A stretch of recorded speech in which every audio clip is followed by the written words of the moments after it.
Hello, everybody. Welcome to a new episode of the Dissenter. I'm your host, as always, Ricardo Lopes, and today I'm here for my third talk with Dr. Patrick Lee Miller, Associate Professor at Duquesne University.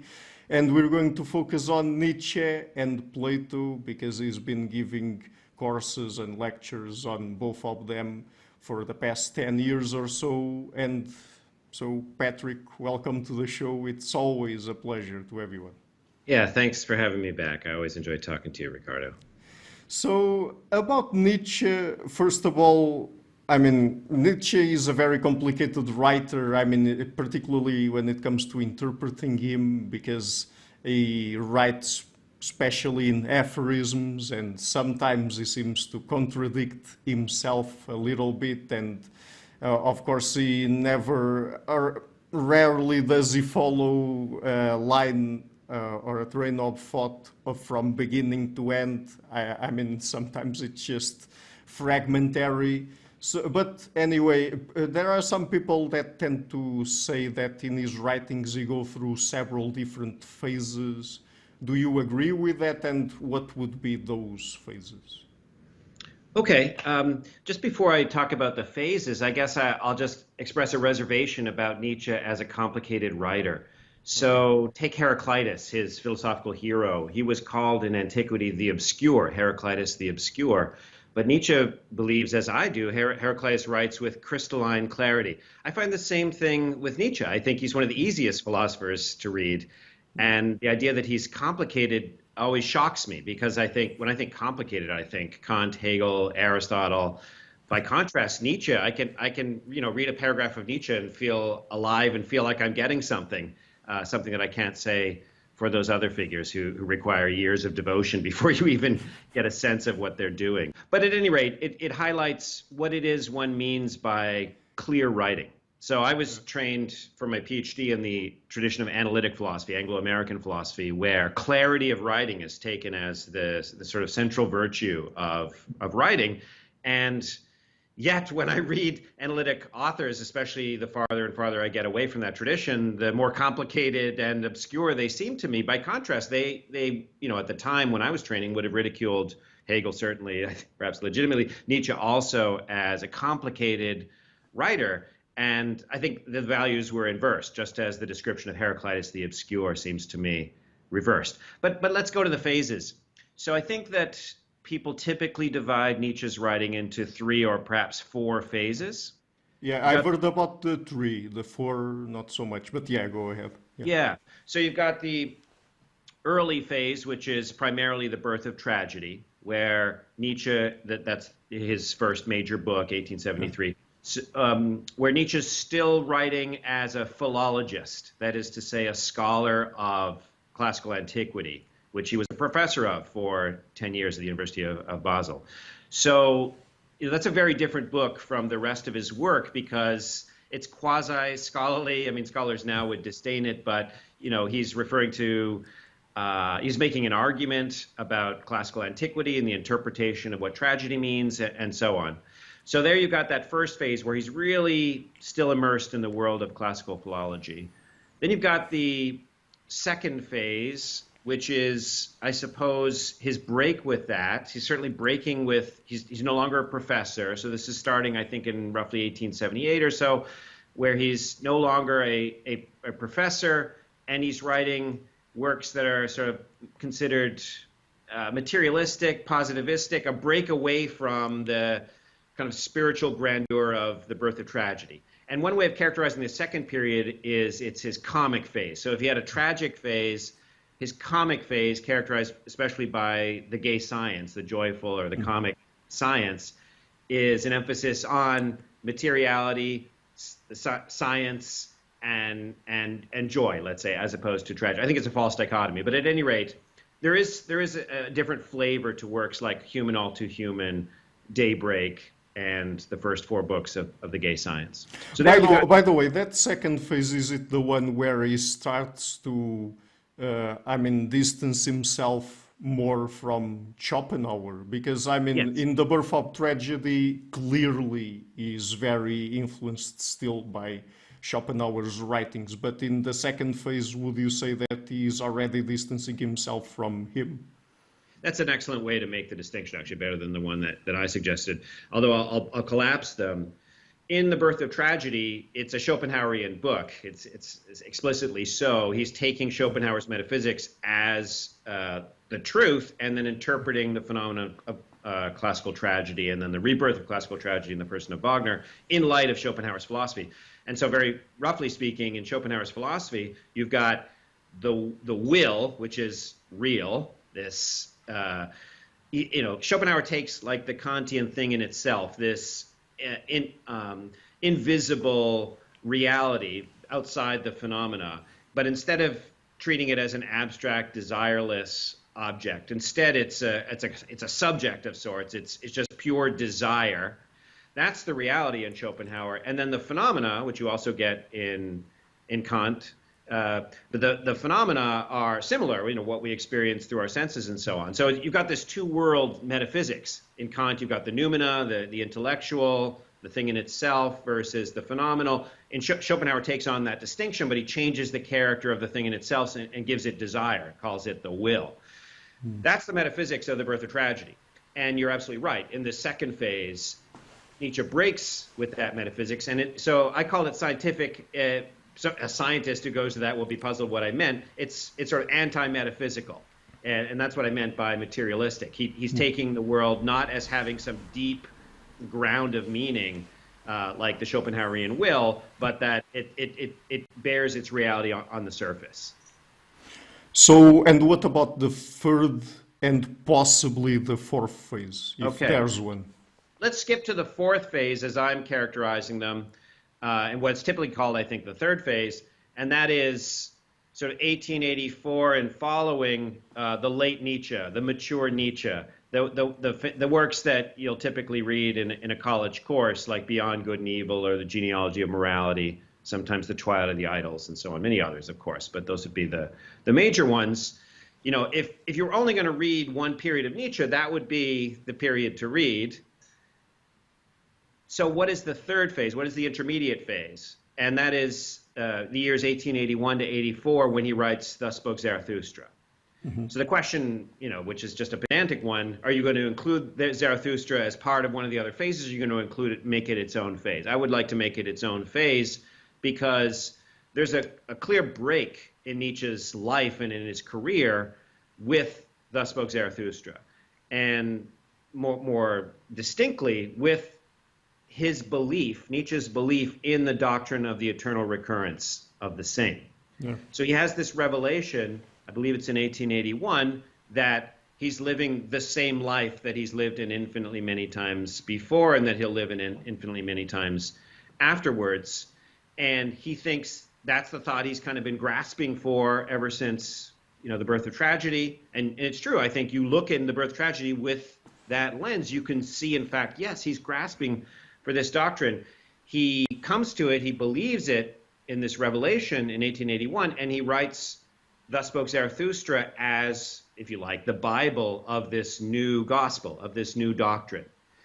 And so I think that the later period, the mature Nietzsche, is Nietzsche revisiting the many things that he talked about in the first and second phase in the clear light of this new doctrine. And just to put a little fine point on it, he writes the first 4 books of the Gay Science. The Gay Science, as you buy it nowadays, has 5 books. The first 4 books he wrote before Zarathustra. And they end with Gay Science 341, 340, 341, 342. Maybe it's the first 3 books and I'm mistaken, 3 rather than 4. But at any rate, he finishes the Gay Science with these first few books with this thought about Socrates, the death of Socrates, and then followed by this weird paragraph about, imagine a demon comes to visit you and tells you that you will live your life in infinitely many times, and you've already done so in infinitely many times. It's the doctrine of the eternal recurrence. And then the third of those paragraphs, Gay Science 340, 341, 342, the third of them is 342, and it's word for word the beginning of Thus Spoke Zarathustra, the book that you can buy as such. So just let me summarize then. You've got these, I think, first three books of gay science. I was wrong. It wasn't 4 and 5. It was three books and then 4.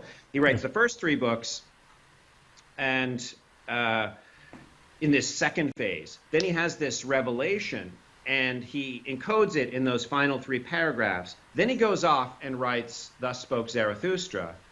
Then he comes back after he's written Zarathustra and he writes Gay Science, Book 5. So I'm confused. I admitted about the number of books in Gay Science. I'm not remembering.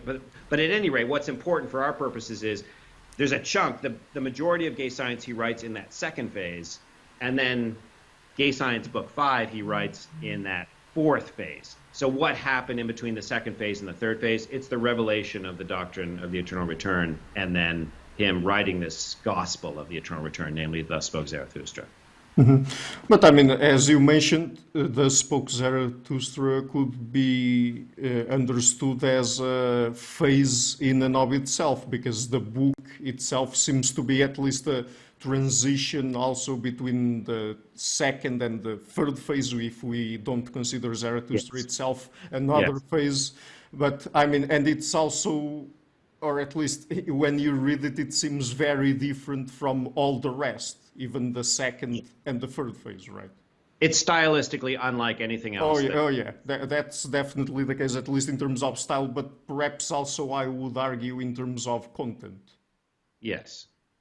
Well, I would just express reservation there by saying that the content of Zarathustra, and if we want to say, what's the peculiar content? Number 1, the doctrine of the eternal return. Number 2, the will to power. Number 3, the Übermensch. Yeah. Well, the eternal return does pop up in what I'm calling the 4th phase many times, but it's not thematized in the way that it is in Thus Spoke Zarathustra. The Übermensch never occurs again, as far as I recall, and the will to power, something like it occurs in the genealogy of morality, but I can't recall that it's ever called exactly that. So people who want to marginalize Thus Spoke Zarathustra say, look, here are these 3 main doctrines that it espouses, and Nietzsche drops them, and his mature phase doesn't have those. By contrast, I agree with Paul Loeb, who's the great scholar on this and many other Nietzschean questions, that Thus Spoke Zarathustra is his really absorption of those doctrines, his belief in those doctrines, and that 4th phase is him writing on the kind of things he was talking about in especially the second phase, in light of that clear, consolidation of those doctrines. I mean, Thus Spoke Zarathustra is a very peculiar book in very many ways, but one of them also, if I remember his biography correctly, I think he mentions this in Ecce Homo or somewhere like that.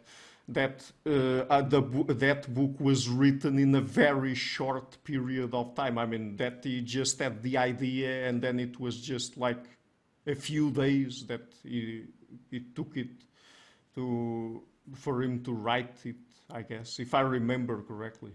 Yeah, I'm not remembering that passage. I mean, I wouldn't contest that he wrote some parts of it very quickly, but the entire thing took him 3 years to write. And if for no other reason, that he published it originally as a 3-book, the word book is ambiguous. So if we call Thus Spoke Zarathustra, a treatise, which it isn't, but let's just call it that for the moment, it has 4 sections, and those are called books. He published it originally as a 3-book treatise, and then he went back and wrote a 4th book, which is now included in the edition that you buy, but he distributed that only to close friends. So, and this is probably why I'm getting confused about the number of gay science books. At any rate, he wrote, the 4 books over 3 years. Whether he wrote those first 3 books in an intense passion, I probably longer than several days, I can't recall. Yeah. No, I mean, I'm saying this just off the top of my head. It's what comes to mind when I recall. I guess there's something like that mentioned there. Perhaps he's exaggerating a little bit as well. Yeah. I'm not sure. Anyway, yeah. If I may, the passage that I'm recalling that's like that from Ecce Homo, which he wrote at the, I believe, end of 1888, very close to his madness in Yeah. 1889.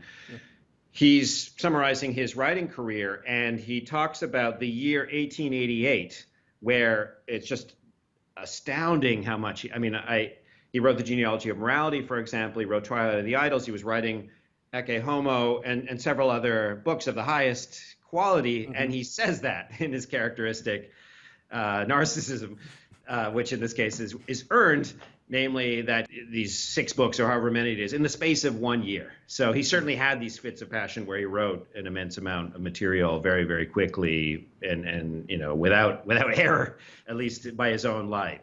Yeah, right.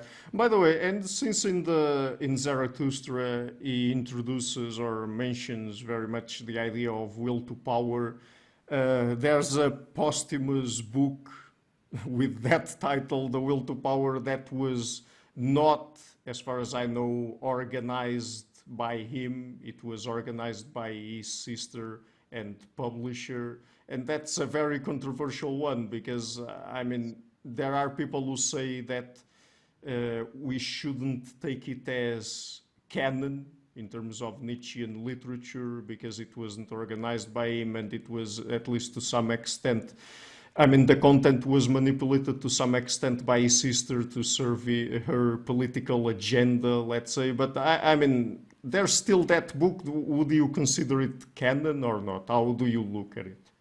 Yeah, so I wouldn't consider it canon, but there are 2 questions that we need to keep distinct. One is that Nietzsche wrote notes throughout his career, and which have been preserved and now translated in their entirety by the scholar I mentioned, Paul Loeb and his team. The Nachlass, as they're called, have been translated by many, many people. Paul Loeb has just recently published a translation of the Nachlass related to the Eternal Return. But in any case, that first question is, how do you treat the Nachlass? How do you treat his notes? Yeah. And they're certainly not canon in the obvious sense that Nietzsche didn't publish them. He didn't give them his final imprimatur. So one has to treat them with some caution, more than one would treat the published works. Although I think that they're important, especially on something like the Eternal Return, where you've only got, whatever it is, whereas in the notes he goes into a lot more detail about it. That can be a very helpful supplement. So while not canon, I would say important. The Will to Power was his sister's and her husband's compilation of notes from this Nachlass, many of which I imagine were intended to be published by Nietzsche under that title, The Will to Power, because he advertised that title and a forthcoming book in one of his late works in 1888. It might have been Genealogy of Morality, I can't recall. But at any rate, so you've got 2 questions. How do you treat the Nachlass? I would say very, very important, though not of the same status as the published works. Treat it with some caution accordingly. And then secondly, particularly the collection of Nachlass that it goes under the title Will to Power, treat it with a lot of care because it was assembled and probably doctored by his sister and her husband, who had, this anti-Semitic political agenda. I think they both became Nazis in the end. By the way, before we get into some of Nietzsche's main ideas, why is it that you decided to develop a course that includes both Nietzsche and Plato? I know you're, a big Plato scholar, I guess. You're very much into Plato, at least. Yeah. Why did you decide to put them both together in the same course and basically compare their philosophy? Yeah. So I wouldn't describe myself as a big Plato scholar. I tried to get Plato right, so in that sense I'm a scholar, but I am a Platonist in the sense that I think Plato's right about the world and the main philosophical questions of the world. So that's my interest in Plato, which you're not asking about, but it's an important background to my interest in Nietzsche. Well, first of all, I just fell in love with Nietzsche in college, like so many philosophers do. So there's that. But also, as a Platonist, I think Nietzsche's the sort of inescapable critic of Plato, that if one wants to be a Platonist, one has to test one's Platonism against Nietzsche's criticisms, because I think they're the best criticisms of Plato that there are. And so if once Platonism doesn't survive those criticisms, then one shouldn't be a Platonist. So I'm interested in Nietzsche as a critic of Plato. And besides just my love of him in his own right, they agree about a lot of stuff, some of which I share. So together they give me the vocabulary and arguments that I need to make my own points. But Nietzsche himself saw himself as a rival to Plato. He called, at the beginning of Beyond Good and Evil, in the preface, he said that Platonism was the great catastrophe of our civilization. And he says particularly the immortal soul and transcendent goodness, which is a fair characterization of the essence of Platonism, which is to say that there is an identity of us, call it the soul, which survives bodily death and is reincarnated. I think that's a central view of Platonism, and Nietzsche's right about that. And he thinks that's one of the twin pillars of the catastrophe of Western civilization. And the other twin pillar, I'm using that phrase from Cornford, who's a scholar of Plato from the early 20th, I think maybe even the late 19th century. At any rate, the other pillar is the transcendent forms. That is to say that there are realities of which the sensible world is merely an image or a projection.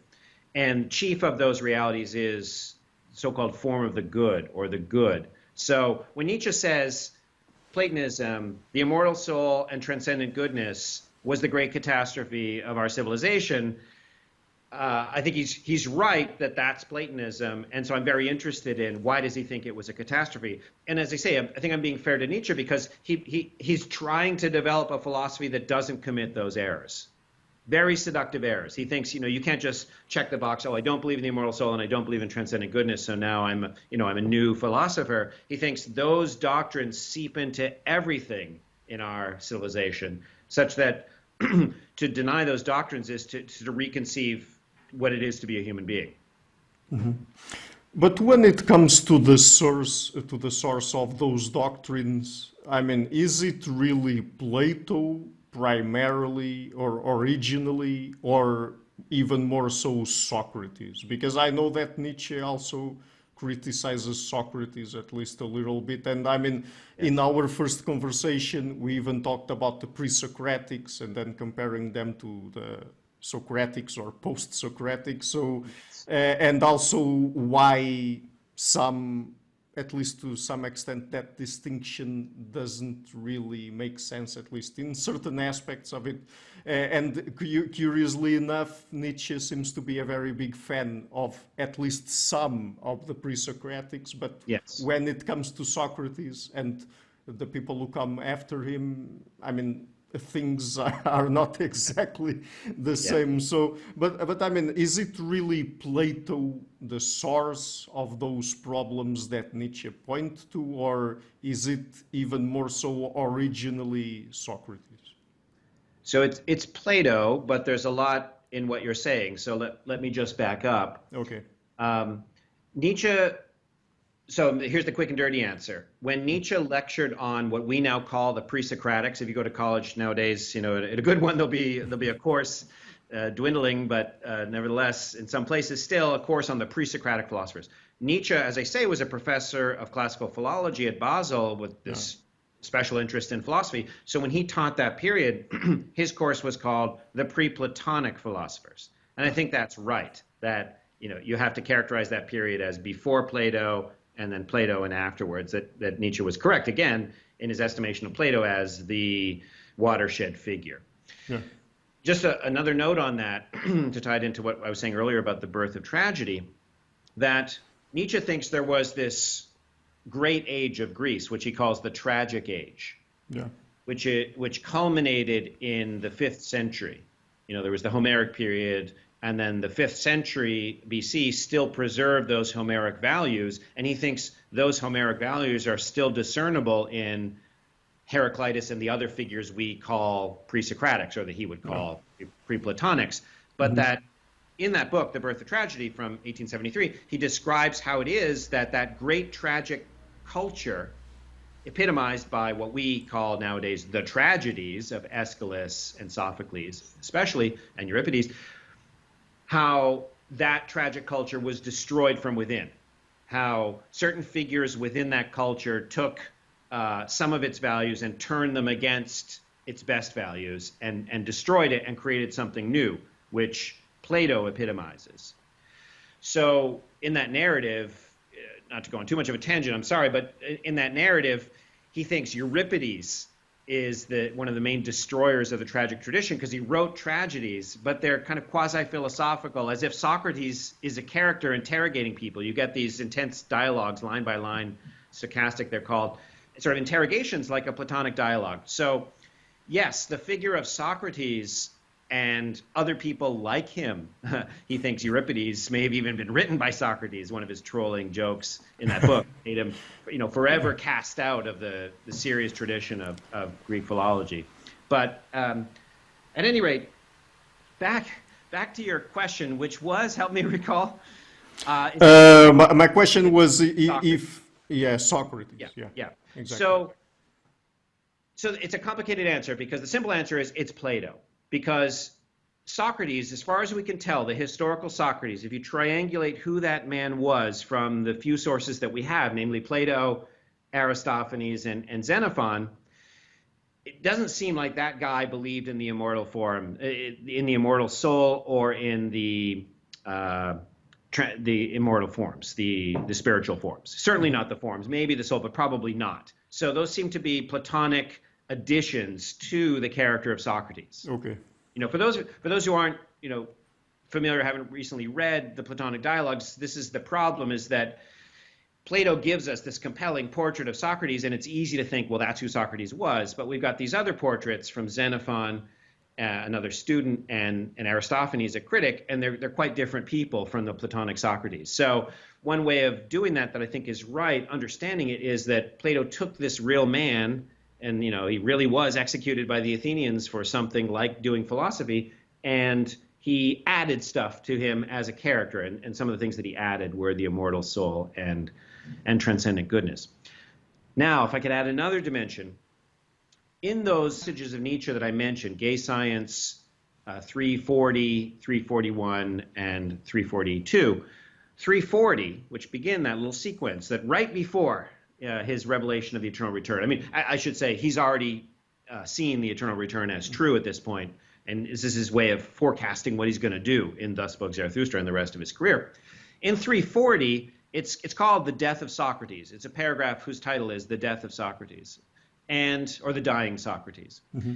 And his thesis, Nietzsche's view of that incident, which is recorded so eloquently and in detail in Plato's Phaedo, Nietzsche's view is quite different, that Socrates wasn't this dying hero who was dying for the sake of philosophy and believed in the immortal soul and was teaching his students about the immortal soul so they wouldn't have to be worried about him or about their own fate, and here's what philosophy is, blah, blah, blah, blah. Instead, Nietzsche thinks, no, Socrates, at the moment of his death, started to see, and not just the moment, but the day of, he started to see that everything that he'd said was wrong. So this search for definitions, let's say, as if there were a stable meaning, a reality to the virtues that he'd been investigating, that there was a sort of timeless truth of those things, rather than this Homeric and tragic account of it's all a contest of wills and so on that give birth to these.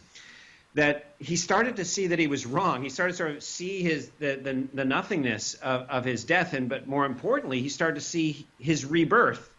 He, in other words, he saw the truth of the eternal return in this final moment, or this final day at any rate. And instead of saying, whoa, grabbing his students, saying, I've just been wrong this last 30 years or so, here's the truth, basically Nietzsche. Instead, because he was a weak person, and we could talk a lot about what Nietzsche thought of Socrates, that he was a dysgenic, weak, slavish type person, instead of just admitting his fault and teaching the truth in the final gasps that he had, he made it worse by giving them this doctrine of reincarnation that Plato picks up and then solidifies with the immortal forms and the immortal soul. So who's the real enemy in that story? Well, to take Nietzsche at his word, Gay Science 340, it's Socrates, because it was his final act of revenge on life that he, instead of admitting the truth that he finally saw, he made it even worse by giving this drama that made him seem like he was just fulfilling the destiny of what he'd been saying for the last 30 years. So the criminal is Socrates, but also the criminal is Plato for having taken up that revenge story and turned it into, the beautiful, rational, defensible philosophy, what everyone thinks of Plato. I mean, I think those are all true. It's beautiful and rational and so on. But even its critics will say there's something really great going on there, even if it's all false. Yeah. I mean, particularly in The Birth of Tragedy, Nietzsche talks a lot about the concept of the Dionysian and the Apollonian. Yes. And I mean, that comes again from the pre-Socratic era, let's say, before Socrates, before Plato, and so on. So, I mean, do you think that that admiration, let's say, of Nietzsche for these two pole opposites of the Dionysian and the Apollonian also has something to say about where his ideas about Plato and his criticisms come from? Yes. So a couple things to say there immediately. One is that although the Dionysian versus the Apollonian is a central feature of the Birth of Tragedy, it doesn't disappear as many people think. If you look for it, the notion of the Dionysian reappears several times thereafter throughout Nietzsche's corpus, oftentimes in alliance with the doctrine of the eternal return. So the last line of The Twilight of the Idols, which is his last, one of his last coherent books, one of his last books before he goes insane, the last line of it is, I am the last philosopher of Dionysus, the teacher of the eternal return. So both the eternal return and Dionysus from Birth of Tragedy, eternal return from Gay Science 341, and then Thus Spoke Zarathustra, they both come back right at the end, which is very hard to accommodate for people who think that, well, there were these phases, and he gave up on being a philologist, then he gave up on the eternal return, and then he had his mature social criticism in the later period. No, I see it, again, I don't see it as complicated. I see it as one philosopher who's got these ideas from the beginning, and he's refining them and working them out so that by the end, as if to his own swan song says, this is what I've been doing. I'm the teacher of Dionysus and of the eternal return. But your question was about not just Dionysus, but Dionysus and the Apollonian? Yeah. In The Birth of Tragedy, his analysis of tragedy is that tragedy is this great art form that reproduces the character of the world. He thinks, so it's both an aesthetic thesis and a metaphysical thesis. So let's do aesthetics, a little easier to grasp. Aesthetics, he thinks the Dionysian is sort of what Freud later called the id, namely it's the irrepressible, sort of senseless force in human life and in the human soul that is driving for satisfaction regardless of consequences, regardless of moral prohibitions, etc. The Apollonian in aesthetics, again, is social order, rules, moral constraints, to simplify.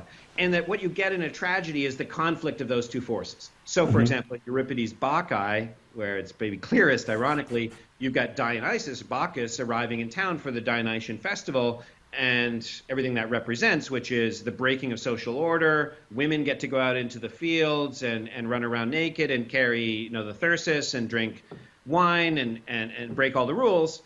Then you've got Pentheus, who is the king of the city, saying, no, I'm not going to allow this festival in my city. This is too disruptive.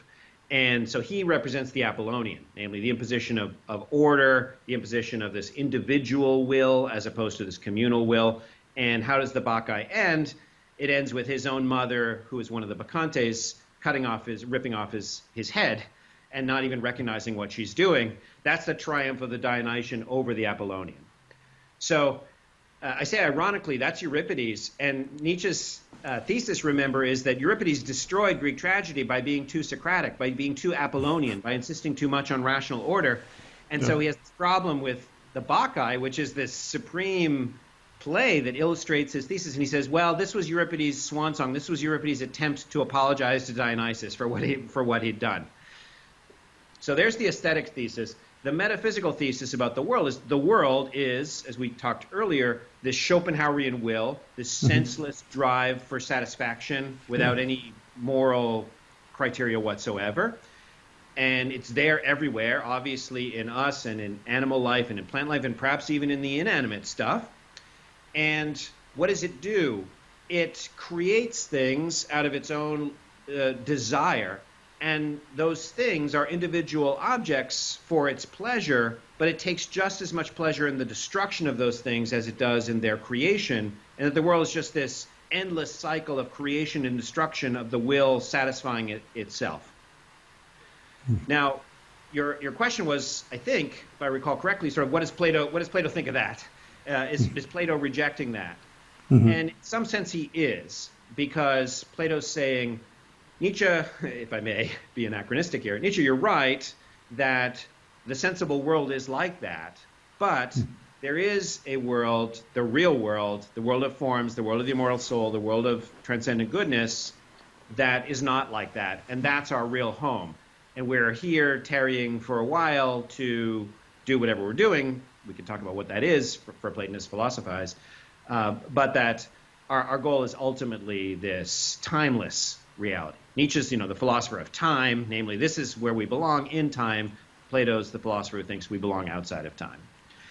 I'll just add one qualification, though, that although Dionysus is all over the place in Nietzsche, I mean, it's just sort of really obvious, in Plato's Phaedo, this text in which Socrates is dying, and Plato writes this eloquent, moving testimony about his teacher's death and final day of philosophizing, Socrates says in that dialogue, although the Bacchantes are many, although the followers of Bacchus or Dionysus are many, Persis is this wand that is symbolic of being a member of the retinue of Dionysus, one of his chosen disciples. So this is the quotation. Sorry, I misspoke at first. Although many carry the thyrsus, the Bacchantes are few. So what Plato, through Socrates, is saying, many pretend to be followers of Dionysus, but I'm the true follower of Dionysus. And this is really deeply weird in my estimation, because Plato is saying, I'm the true teacher of Dionysus. And here's Nietzsche in 1888 in his final line saying, no, I'm the true teacher of Dionysus. Okay, that's somewhat weird, particularly in the case of Plato, right? So, but Yes. I mean, but is it the case? Of course, Nietzsche says that he's a great Dionysian, or perhaps the last great Dionysian. I don't know, but I mean, since he was such a big admirer of this period of tragedy in ancient Greek as he understood it, and because back then in his understanding there were these two clashing forces of the Dionysian and the Apollonian, is it that he is completely rejecting the Apollonian? It doesn't seem so, right? No, he's not. That's a good point. So back to the aesthetics of tragedy. Imagine a tragedy where Dionysus comes to town and there's this great festival and everybody gets drunk and there's an orgy and so on, and then the next day he moves on to the next town. That's what kind of no one would go to see that play, right? That's like online porn, right? There's no art there. So what's the Apollonian? As I mentioned, that's Pentheus. It's the tension between Apollo and Dionysus, those forces that give us the dramatic performance. So much for the aesthetics.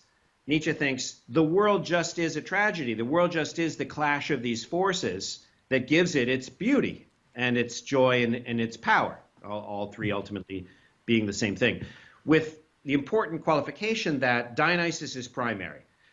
The Apollonian is the flowering of which Dionysus is the root. So this flower metaphor is helpful to me in thinking about it, and I found helpful in teaching. If you're a Darwinian, for example, you think, all right, there are these forces, these genetic forces, these molecular forces ultimately that are really going on, but what do? they produce a plant that has this beautiful flower.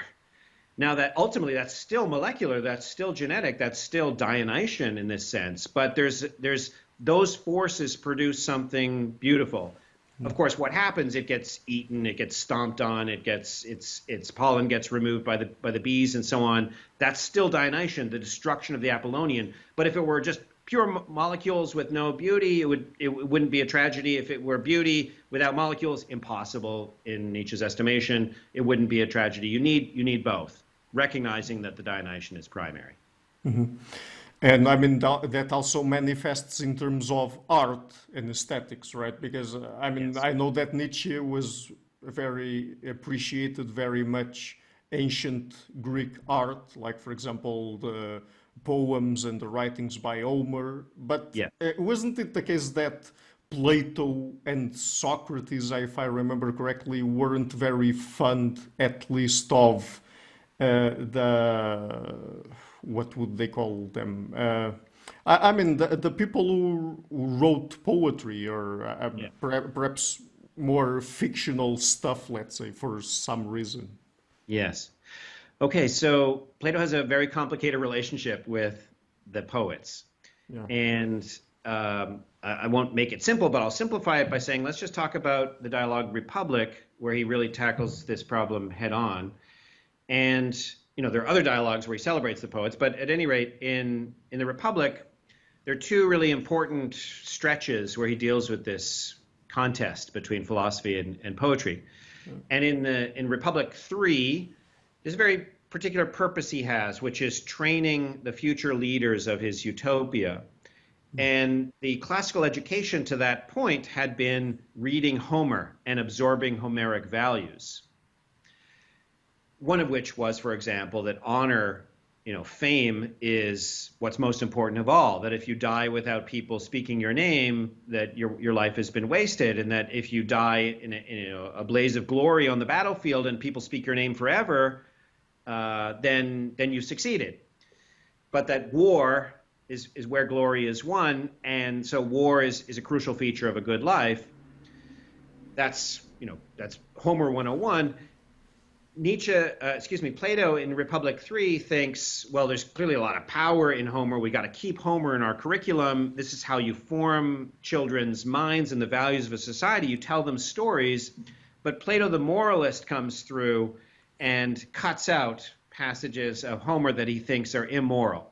By immoral, it's not like he thinks, this is sexually inappropriate or something. He cuts out passages that he thinks will produce leaders who are less courageous, for example.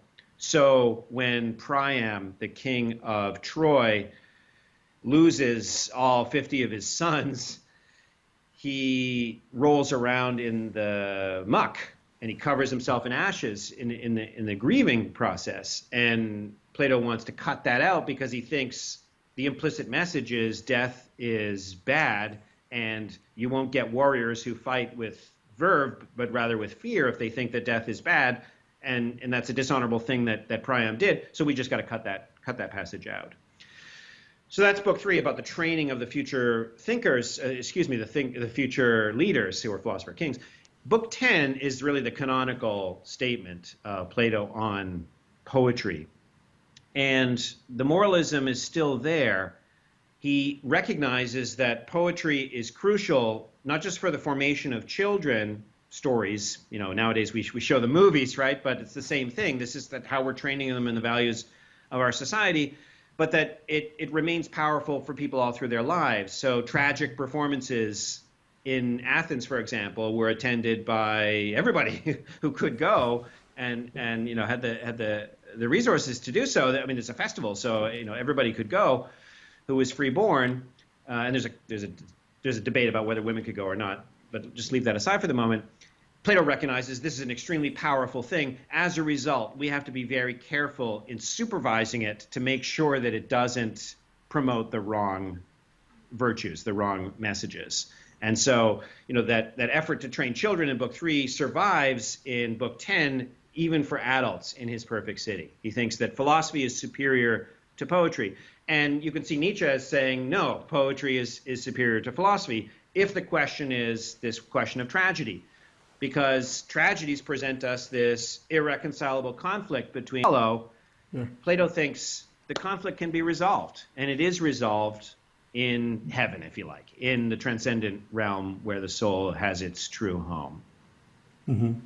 So when it comes to the metaphysics, we've already talked here about the first phase of Nietzsche's writings, where he was still very much influenced by Schopenhauer, and Schopenhauer was influenced by Kant, and Kant divided between the noumenon and the phenomenon, and Schopenhauer had a version of that that was different from Kant's. But I mean, where would you say Nietzsche differs the most from Plato when it comes to the metaphysics? Well, there are the two that I mentioned, namely that Plato thinks it's crucial that you not just believe, but know that the soul is immortal and that the true reality is spiritual and good. So we've talked about that, and we can go into it deeper if you want. But one thing that we've skirted around but haven't really put in the middle where it belongs is the nature of time.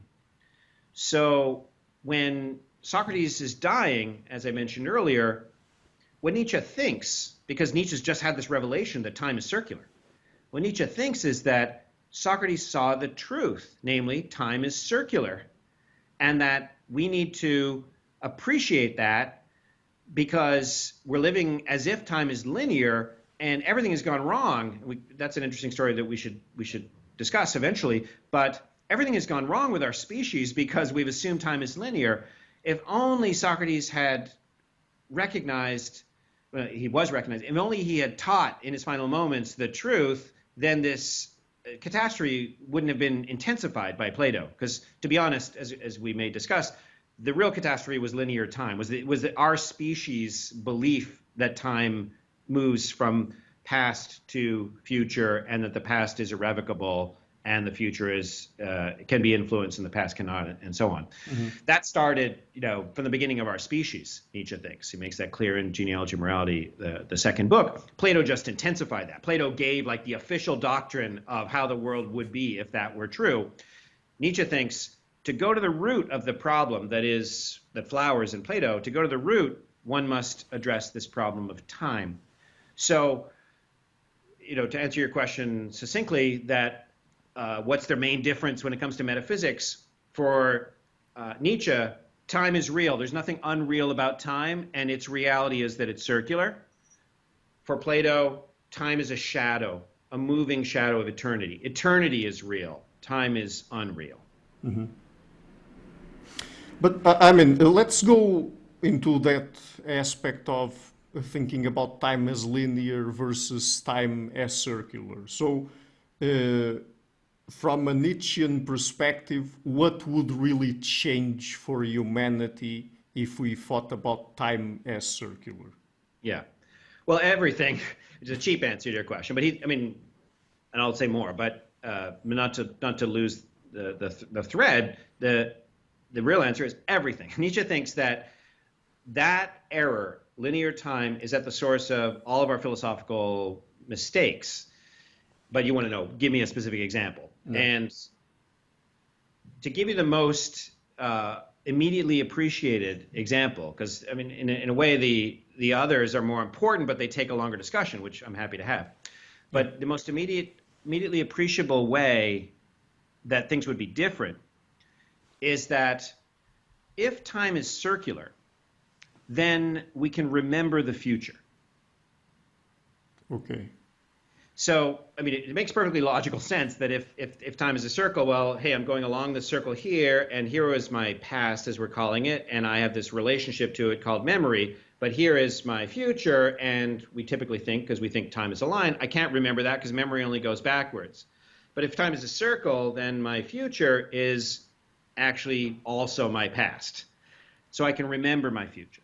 Okay, but wait a minute. Then with the idea of the eternal return, for example, is Nietzsche implying that if things as we experience them will repeat over and over again? Is he making an argument from matter rearranging itself again in the same ways, and that would be why I, myself, or you will exist an infinite number of times, because matter will eventually rearrange itself the same way. Is that where the argument comes from? And I mean, if it's that, then why would it be the case that we would remember our future? Because I mean, if it's just a materialistic argument, then okay, even if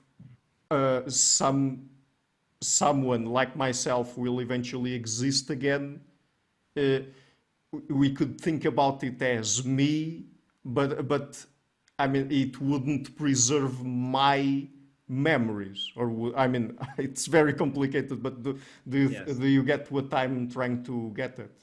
Give me another try, because I had like 10 thoughts along the way, and now my Oh, mind is jumbled with all of them. So give me another quick oh, try, and I'll. okay. So let's take this step by step then. Okay. So the idea of the eternal return, isn't Yeah. it the case that it comes from, or he was influenced by an idea coming from physics back in the 19th century, where eventually, because there's a limited number of ways matter can arrange itself, eventually, if enough time passes, matter will arrange itself in the same way, and so someone like me, yourself, and everyone will eventually exist again. Isn't that where the idea comes from?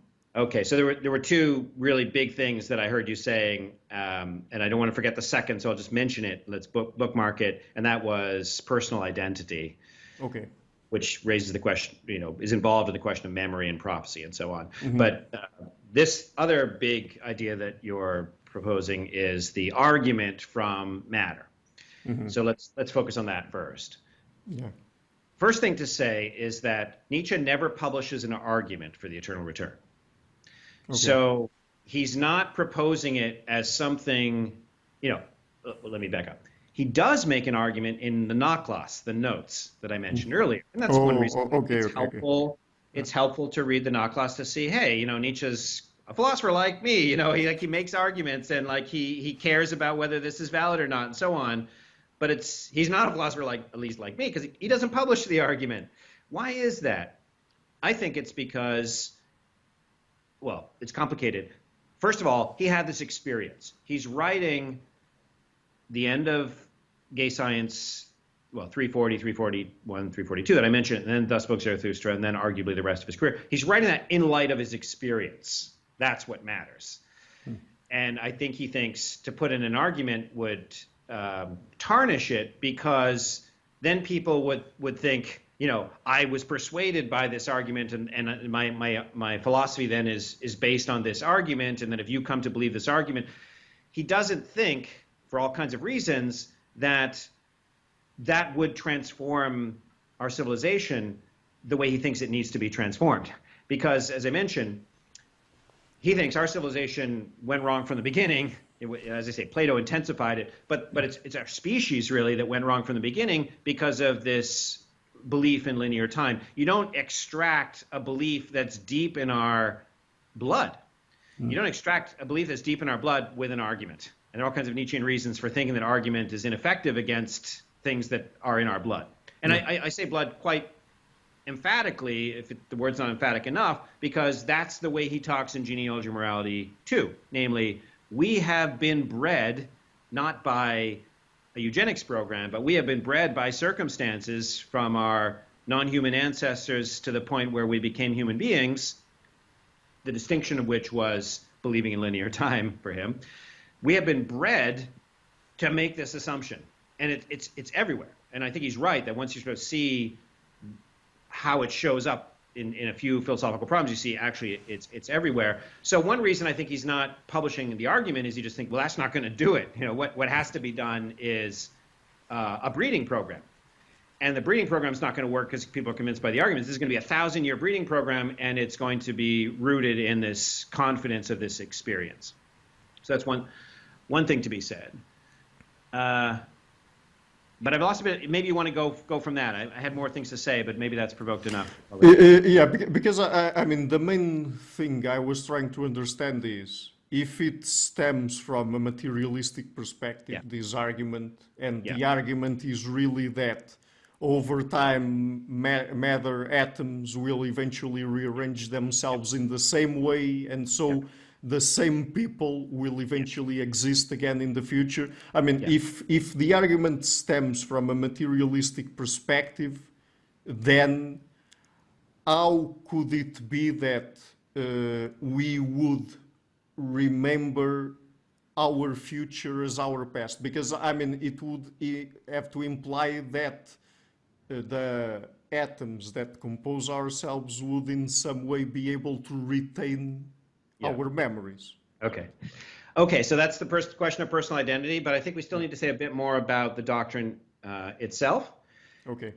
And I went off on this tangent. I hope it was valuable about why, even though he proposes the argument you're alluding to, this materialistic argument, he doesn't put it in his published works. Number one, because that's not why he believes it, because of the argument. The argument is post hoc. Okay. And after all, is that a sound argument?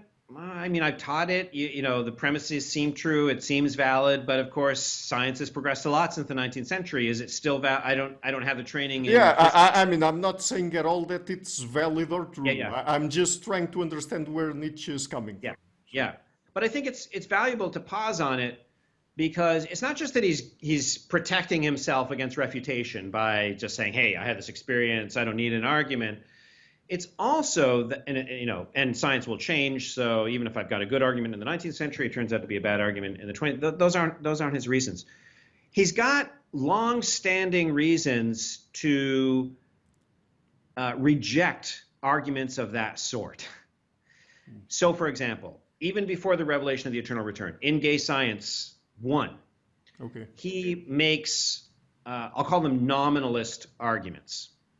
Or at least he makes nominalist claims. Let me just say what nominalism is, as I understand it.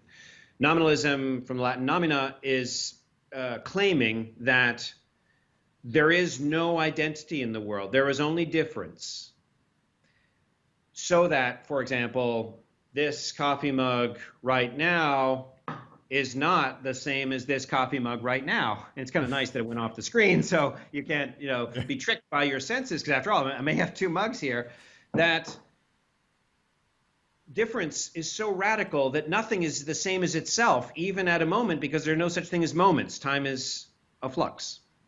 So you can see this alliance between a certain understanding of Heraclitus and Nietzsche. So nominalism, the reason why you get that doctrine, nominalism, from the Latin for names, is that, well, hey, you and I, like all human beings, are talking as if things are, because I just said, hey, I'm going to grab this mug and then I'm going to put this mug down as if it's the same mug.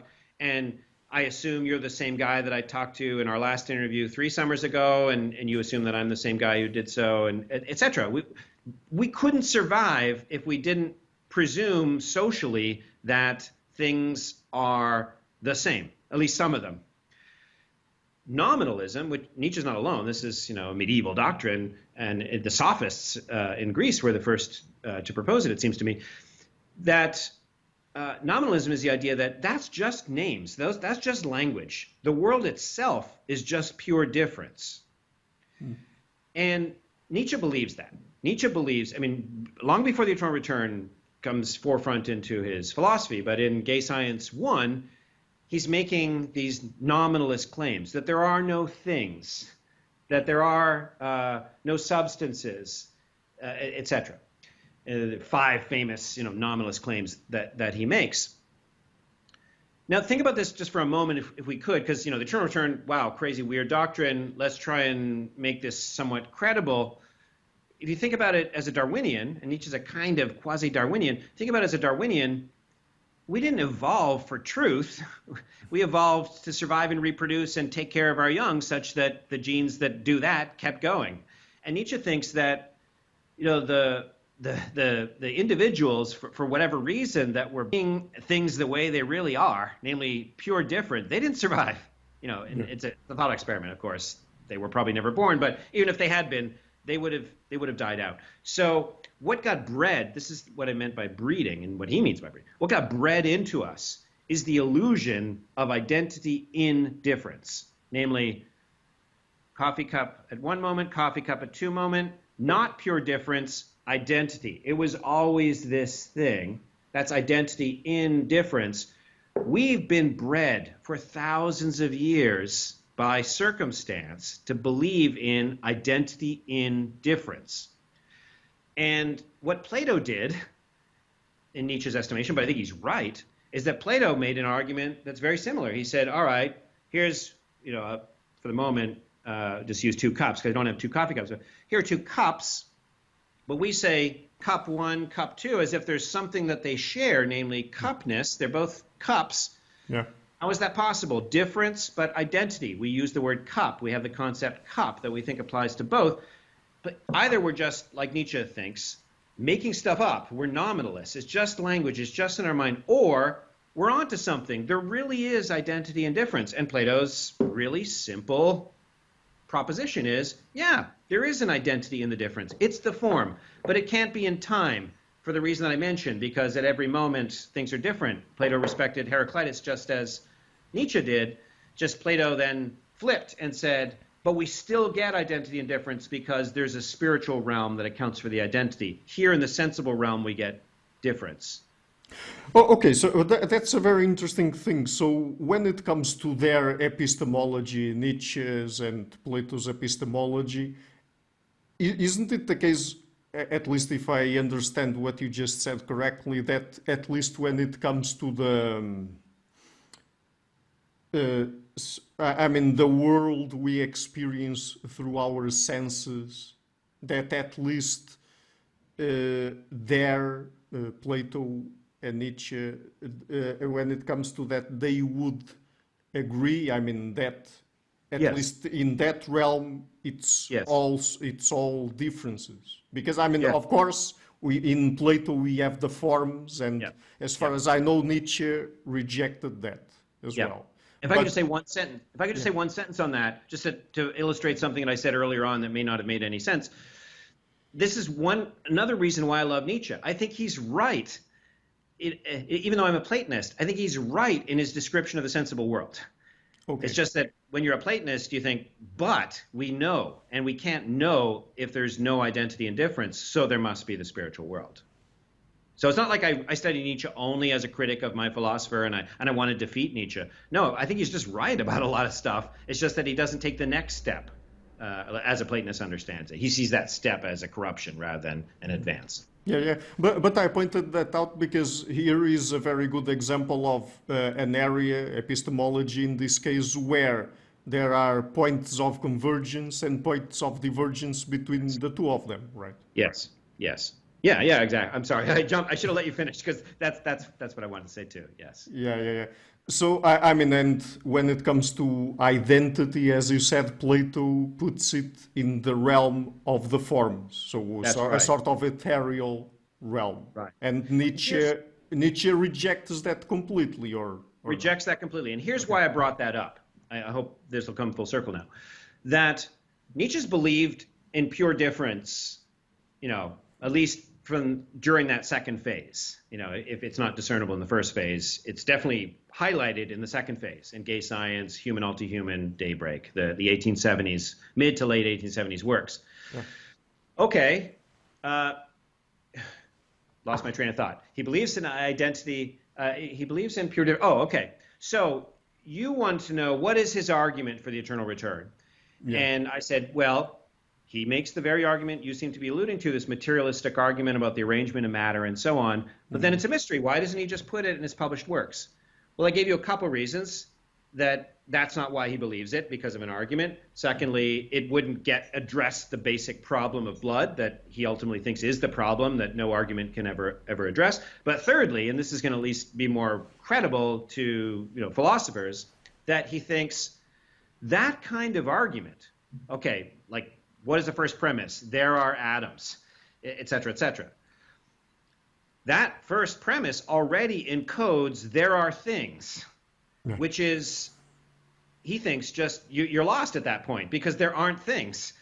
you think there are things for this long Darwinian story that's bred you and the rest of our species to think there are things, but already you're in a fantasy world of things. Yeah. And I think ultimately, well, maybe not ultimately, that's one of the main reasons he doesn't put that kind of consideration into his published works. You think that would just spoil everything that he's been saying. Okay, but then going back to the argument about time being circular. Okay.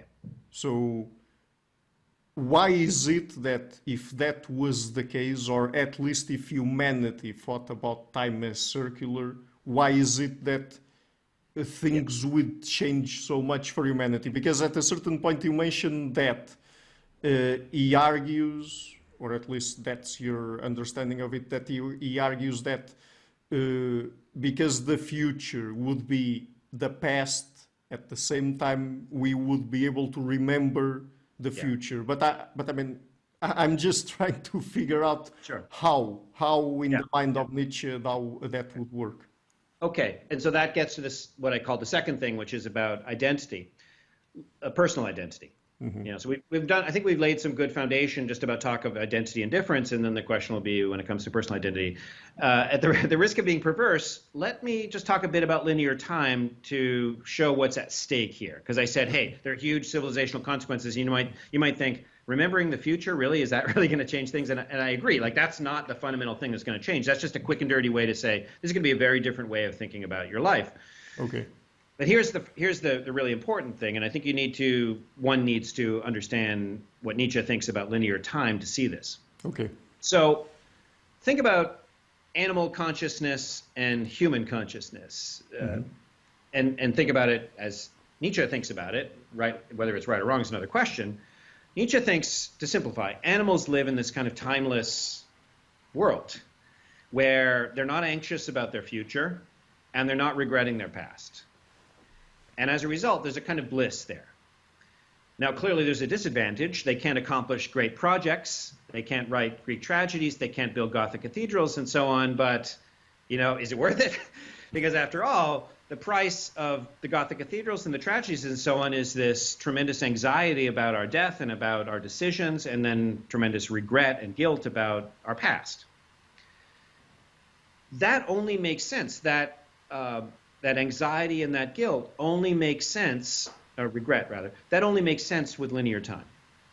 Because if we're moving, on a line, here's the past, here's the future, and we're going, from past to future, and now is wherever the point is, and that this line only goes in one direction, well, we should look at our past as, oh, damn, I made that stupid decision and it's etched in God's book forever. Never mind God, it will never change because it's the past and that can't be changed.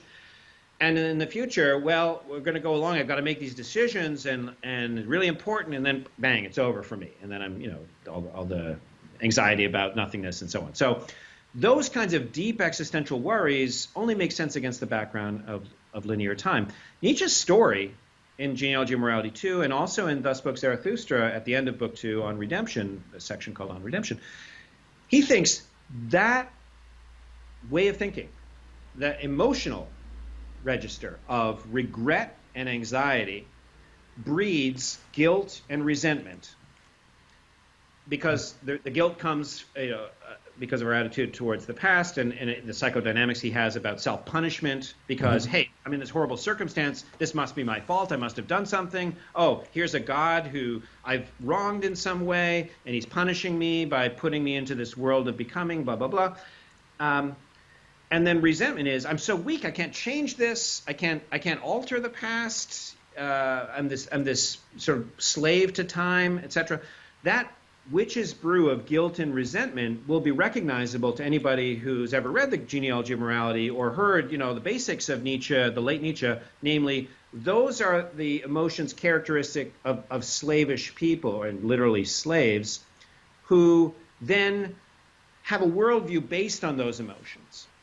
And to summarize Genealogy of Morality 2 and 3, well, 1, the whole book, that morality, this idea that there's evil, which I am not, and then there's good because I'm just not the evil thing, and if I can follow these certain rules, then I will avoid the evil and I will be rewarded. And the evil people will be punished, right? Very simple story, easily recognizable as a kind of caricature of Christianity. Well, Nietzsche thinks that that logic is just deep in our species because of the guilt and resentment that gives us the idea that we need something else beyond this life. I mean, this life, he thinks, is just so miserable, fraught with guilt and resentment in its raw form, that weak people need this consolation of the spiritual realm, of good versus evil, rules that they can follow so that they'll get to the spiritual realm because they're good, et cetera, et cetera. Again, easily recognizable. Well, he wants to go to the root of that, linear time, and say, if you start thinking of your life as a circle, and again, not thinking, but really, really feeling it, the guilt and resentment will go away because the regret about the past and the anxiety about death will also go away. Yeah. No, I think I get it now. Yeah, but I mean, but with that in mind, so Plato was one of those people that Nietzsche accused of thinking of time in linear terms. Is that it? Well, not quite, but that's the right thought at this point. It's that Plato isn't so much, it's not like Plato comes out and says, linear time, that's where it all is. After all, sure. Plato has a dialogue, The Statesman, in which time is circular. But what Nietzsche sees in Plato is, I used that word earlier, I'll use it again, an intensification of the errors that are produced by the guilt and resentment that are themselves produced by the regret and anxiety that are produced by thinking that time is a line. So in other words, Plato wouldn't have to ever have said anything about time for Nietzsche to complain, because Nietzsche thinks the invention of a spiritual realm, pure goodness, evil by contrast, acts that you can do to get to the spiritual realm, to be allied with the good and against the evil, that is a symptom of the disease. And the disease is this belief in linear time, and he's got the cure. The cure is the eternal return of the same, which we can go into that more if you like on its own, but we still haven't gotten to your first question, which is crucial, about identity, namely eternal return of the same me. Why would I care about, this other me that's going to recur? And you talked about an argument. We went down these side paths, and I hope it's been valuable. But maybe now we're at the point where we can talk about identity. So please go ahead. So how should we understand personal identity within this framework of the eternal return? Yeah. So let's just sort of talk, what do people mean by personal identity? That's a technical word in philosophy. Maybe it's gotten out into popular discourse. In philosophy, the name that really gets associated with that discourse is John Locke, the English philosopher of the 17th century. And, his question is, what makes this cup the same as this cup? And in that section on identity in the essay concerning human understanding, he's first concerned with the identity of material objects, and he's got criteria for those. But ultimately, he wants to talk about the identity of persons. And his answer, as far as I can tell, there isn't an argument, but his answer, it's funny because analytic philosophers, they often do that. They're like, I'm so serious and rigorous, but you actually look and there's no argument. They're just stating a claim. But at any rate, his answer, whether there's an argument or not, is that you, Ricardo, are the same Ricardo that I spoke with on this channel 3 years ago because you remember him. Okay. So this is Locke's answer. And, a lot of people sort of have this in mind, that if you can remember what it was like to talk to me 3 years ago, then that perspective that was occupied by a man 3 years ago is your perspective because you were there. I mean, not to beg the question, but that's the doctrine. And what that criterion of memory is doing, so it's doing a lot of work just intuitively, if you like, that, hey, if I can remember something, it must have been me. What it's doing sort of more abstractly, philosophically, is it's saying this Ricardo is what we call in in these discussions, qualitatively identical to that, Ricardo, which makes you the same. Let me just make a distinction that may be helpful. I hope it won't be too technical. Numerical identity versus qualitative identity. So two twins, let's say two identical twins. Yeah. They are qualitatively identical. Same freckles, same hairdo, same DNA. Yeah. Same DNA.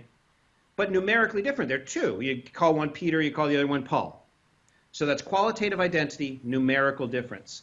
But there's also qualitative difference with numerical identity. So you spoke to me 3 years ago. I guarantee you it was actually me. So we'll say numerical. Let me not beg any questions. Let me just make it simple. Here I am, Patrick Miller, and here I am, Patrick Miller. I'm numerically the same, qualitatively different. I was wearing a blazer 30 seconds ago. I'm not wearing a blazer now. Okay, so if we have these two notions, qualitative identity and numerical identity, distinguished, let's go back to Locke for a second. If you are the same Ricardo that I spoke to 3 years ago, we've said straightforwardly, it's because you remember what happened from that perspective 3 years ago. That's that qualitative identity between these two states, Ricardo 2022, Ricardo 2019, that qualitative identity is the criterion for numerical identity. You see? I mean, that's not Nietzsche. That's just Locke. Yeah. As far as I understand. And what Nietzsche's doing is saying, all right, time's a giant circle, calls it the great year of becoming, and everything is going to go around and is going to be qualitatively identical to the way it is right now. Where, of course, when I say now, I could refer to any moment. There's nothing special about now, for the moment. So everything's going to come back to exactly this. You're going to be looking at me that way. I'm going to be looking at you this way. The sun's going to be shining through my window in exactly this way, et cetera, et cetera. Well, whatever I remember now is what I will remember the next time we go round. So Nietzsche's eternal return actually satisfies Locke's criterion of identity, because all the memories I have now, I will also have the next time around. And it was memories that were supposed to give me personal identity. I don't want to take credit for this. This is Paul Loeb's interpretation that I think is correct. Okay. I think I get it. So, now I wanted to move to another topic. Sure. Let's talk about ethics and morality and where they diverge. So, I will ask you one question, and then I will follow it up with another that I'm not sure if the second will make sense. You will tell me. But, okay, first of all, Nietzsche talks about slave morality. Is Plato a proponent, at least in the eyes of Nietzsche, of slave morality? Yes and no. So okay, so perhaps the second one will make more sense than I thought. But yeah, go ahead. Yeah. Okay, well, I'll try and just use stuff that I've said before so I don't have to go on too long. Yes, he's a proponent of slave morality as Nietzsche understands it, because the central features of slave morality are, if I'm a slavish type, and just to review, a slavish type is someone who is weak but can't own his weakness. He claims strength, and there's nothing wrong with that for Nietzsche. Everything is constantly trying to claim strength, but the only way he can claim strength is by the invention of, let's call it an ideology. And an ideology in which, first of all, he, or I in this case, am already powerful. Yep. But secondly, an ideology that I can use to get actual power. So let's say you're my master and I'm your slave. Well, I'm weak because if I, object, you'll just beat me, and I can't beat you. So what am I going to do? Well, in the will to power, which subtends everything in Nietzsche, that's Schopenhauer remains, right? It's still the will. Now it's the will to power. In my efforts to acquire power, I can't beat you.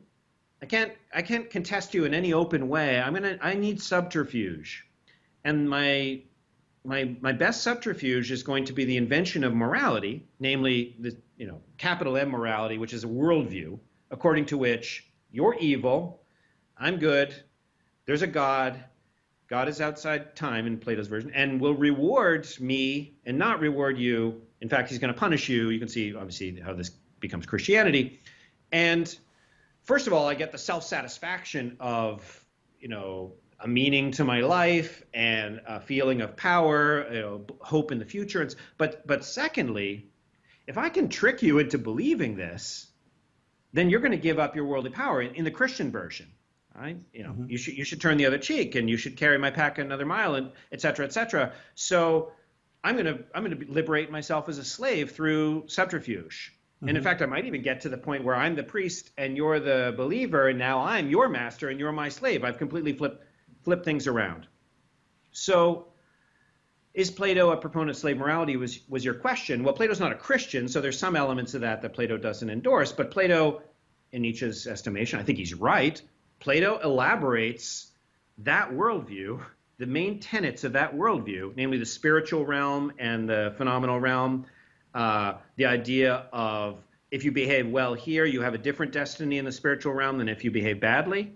I think it's really hard to recall that Plato pioneers that thought in the end of Republic. We just sort of take it for granted that that's sort of the way the afterlife myth is supposed to go. Plato writes that afterlife myth that we think of as just the way the afterlife myth, typically goes. So Plato elaborates, a lot of the worldview and also gives arguments for it. And that's the ultimate feature of the slave morality, is the cleverness, the subterfuge.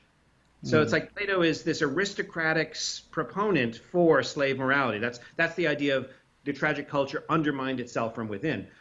Nietzsche has tremendous respect for Plato. He thinks, here's this amazing literary genius who's, got an intellect for the ages, and he can write like nobody else. He can write in every style. And what does he do with it? Instead of being the new Homer, he fixes onto this guy Socrates, who's ugly, who's got bad parentage, who's got a pot belly, and what does he turns him into the new hero. This is sort of like, the way the Romans looked at the Christians, like, what? You're taking a slave who died in Judea and making him God? Like, that's crazy. What's going on there? That was Nietzsche's attitude to Plato when it came to Socrates. So yes, proponent of slave morality. The reason I hesitated, the reason why I said yes and no, is, well, first of all, that there are many features of Christianity that Plato doesn't endorse. But I think more deeply, Plato's good, the form of the good, but I think it's better to just call it the good, because, when he's being careful, or at least rhetorically speaking, the good is beyond the forms. He calls it beyond being, which is, say, beyond the forms. The good is not capturable in any conception. We can't imagine it. We can't describe it in words. Reason can't accommodate it. It's not a being. It exists. So there are two senses of being that are helpful here. I got stuck on this for 10 years. I didn't understand. Being in the sense of existence, being in the sense of essence. So this cup exists. It is. It is, and it has a certain characteristic that makes it a cup. So it has the essence cup, if you like. So there's two senses of being. Well, the good in Plato's philosophy, as I understand it, exists but has no essence. And that's a highly technical metaphysical distinction, but it matters to this question, because if Plato's saying the entire world is produced by and oriented towards this thing that exists, that has no character, that has no essence, not just that we can't appreciate it, it has no essence. Well, you're a long way now from the rules that are going to get you to heaven or make you go to hell if you don't follow them. Because what are rules but the ultimate codification of a concept of divinity or anything else for that matter.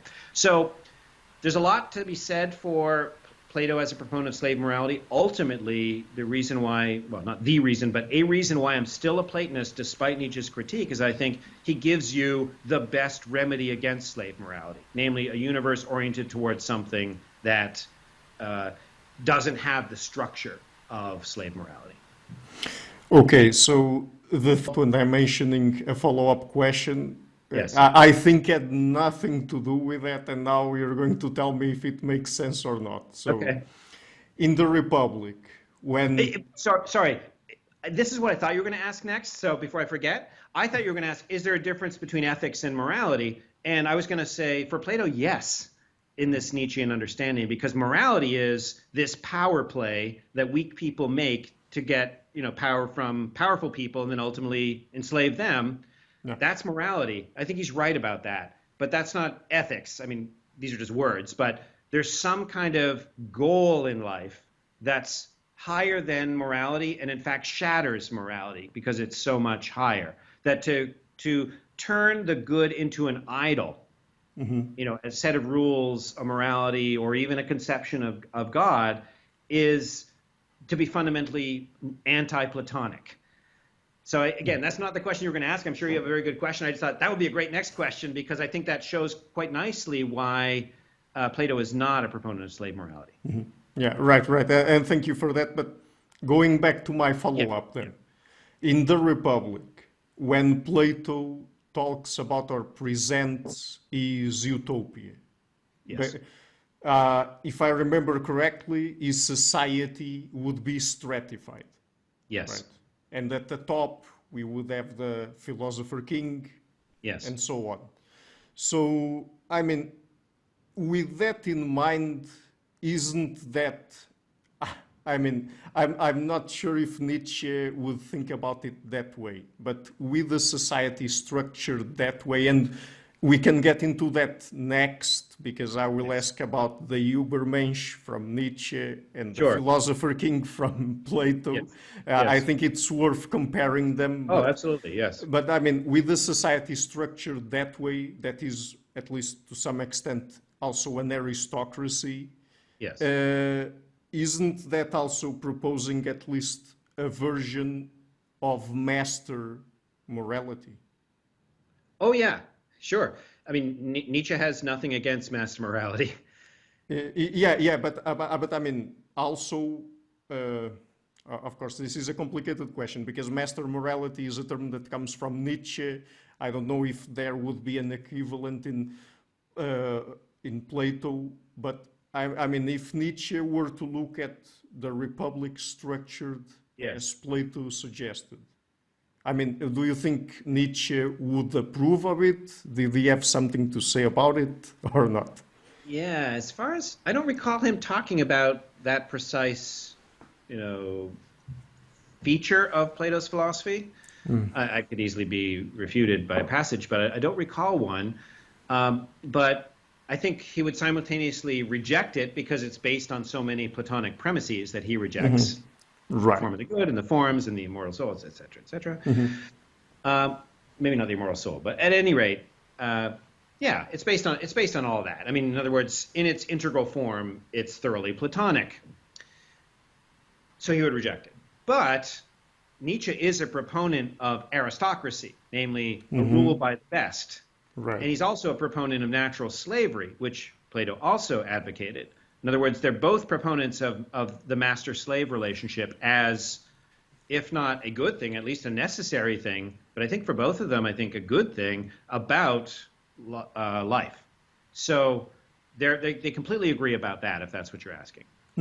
Yeah, but I think you've already answered this question, but just to make it clear. So then do you think that Plato's Republic would be a manifestation of master morality?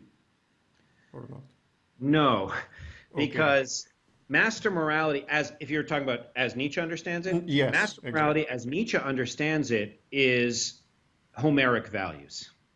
I mean, he thinks it crosses cultures. He talks about masters in other cultures besides the Greeks and their master morality, but it's really epitomized by Achilles in the Iliad. I mean, among the other Greek heroes, but especially, not Odysseus, but especially Achilles.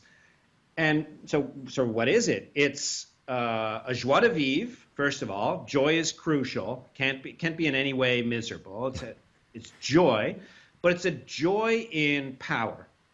So it's a joy in victory. It's a joy in battle. It's a joy in feasting after the battle. It's a joy in sex with the war brides or slaves that are conquered in the battle, and so on. So there are many ways in which, obviously, nowadays people would recoil from what he's describing as master morality, but it's at any rate Homeric. And Plato, one way of understanding Plato's philosophy is he's taking some parts of Homer and turning them against the rest of Homer. For example, Plato thinks the desire for victory is an essential part of being a human being, that we all have this thumos, as it's called nowadays, in the Greek originally too, but this part of us, the thumoides, that is craving honor. He thinks that's an integral part of being a human being, and as a result, it has to be satisfied. But what he does in the Republic, as elsewhere, but really most clearly in the Republic, is he takes that desire for victory and he gives it a new object, namely truth or the good, so that the competition among those honor-seeking initiates in that utopia will start as a battle, fighting contests and jousting and so on, but ultimately the true victors are going to be the ones who win in dialectic and become the philosopher kings.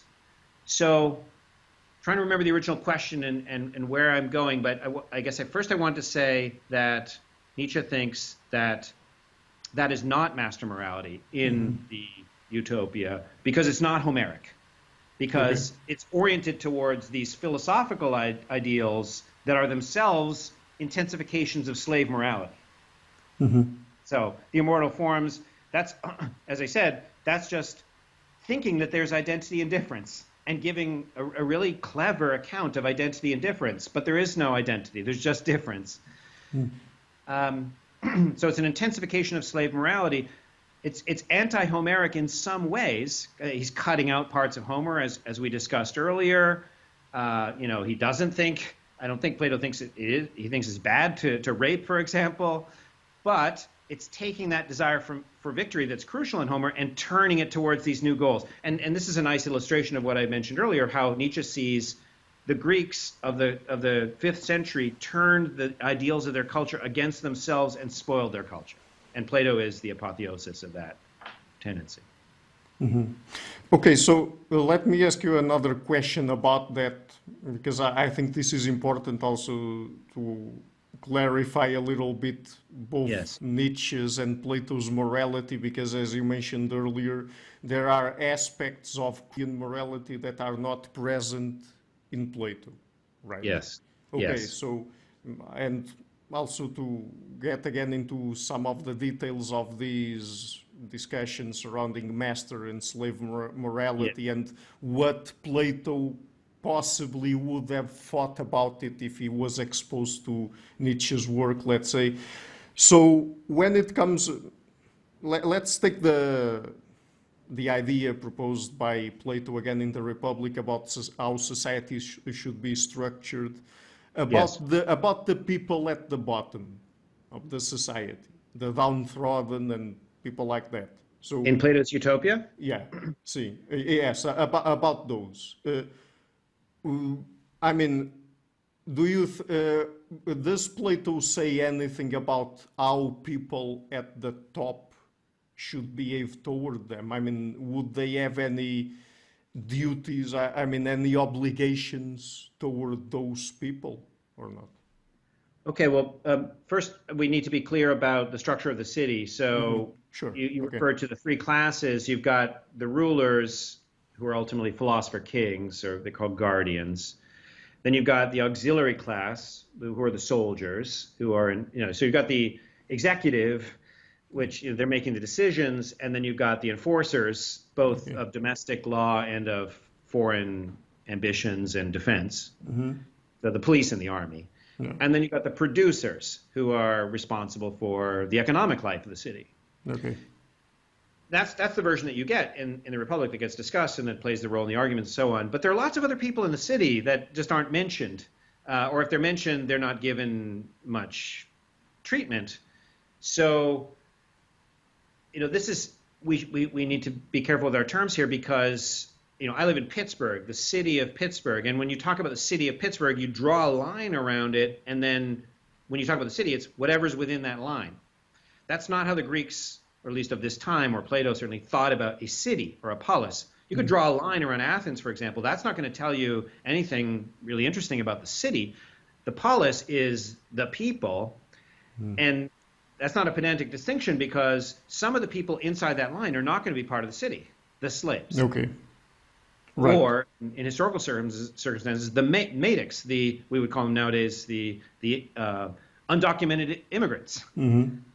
So you might have so many of those slaves and undocumented immigrants that they outnumber the city. And that's even before we get to the Philosopher Kings at the top. But so I just want to turn the question back to you. I want to answer it. I just want to know what we're talking about first. When you ask me the question, are we talking about just those three classes, or are we talking about everybody that's inside the boundary?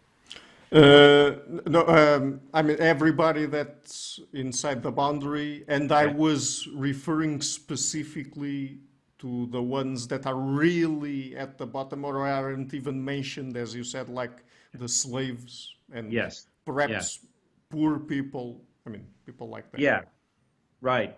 So, and we're talking about the utopia, not historical Athens? Yes, the utopia. Yeah. The utopia. So, I mean, in a way, you answer your own question. The slaves, they're clearly there, but they're not mentioned.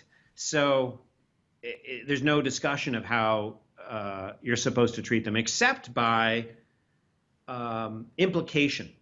So, for example, when the utopia is described in Book 4 of the Republic, or to some extent also in Books 2 and 3, there's no mention, as I recall, of slaves.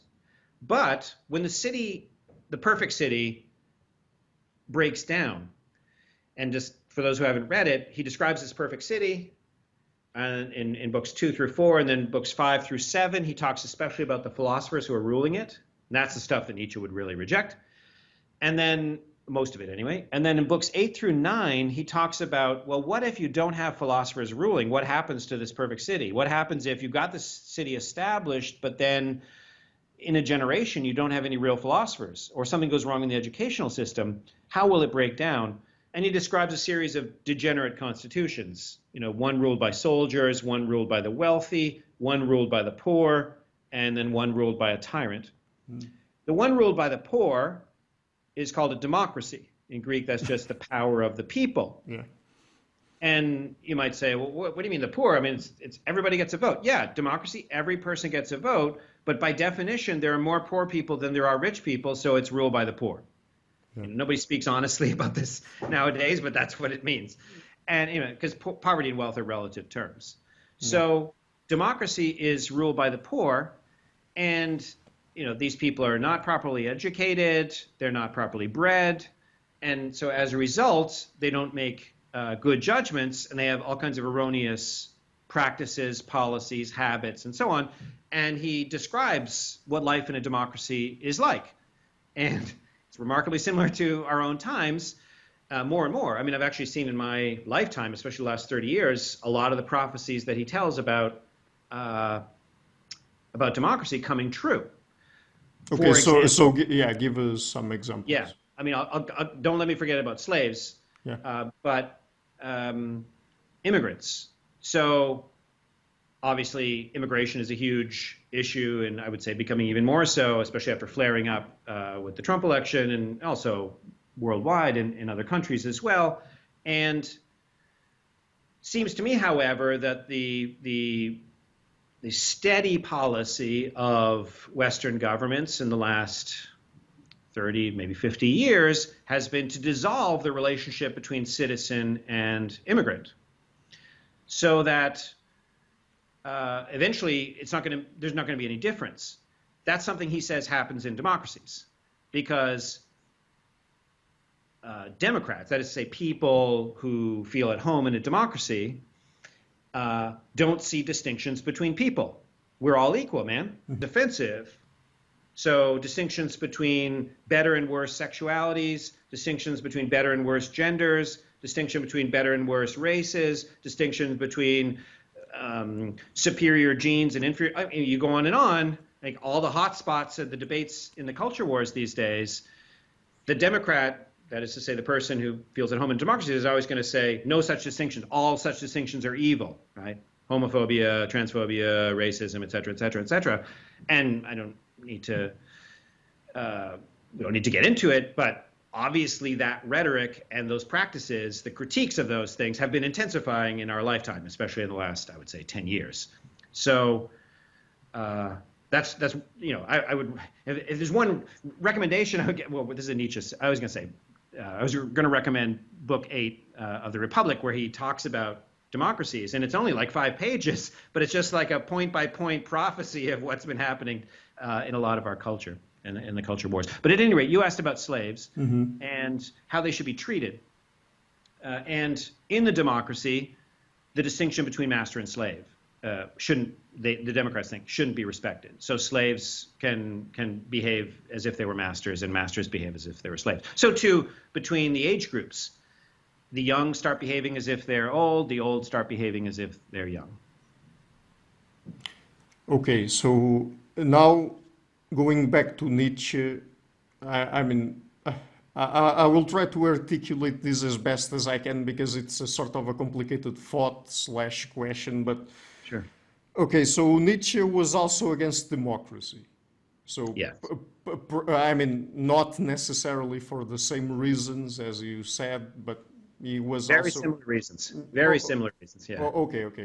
So he was also against democracy, but at the same time, I've read Nietzsche's works a long time ago, 10 years ago or so, so there are several things that I don't remember exactly, but I have at least a notion that in some of his works, when he got into master and slave morality and talking about the masters, I get the sense that he says that it's not necessarily that the masters can or should treat the slaves or people under them as they please.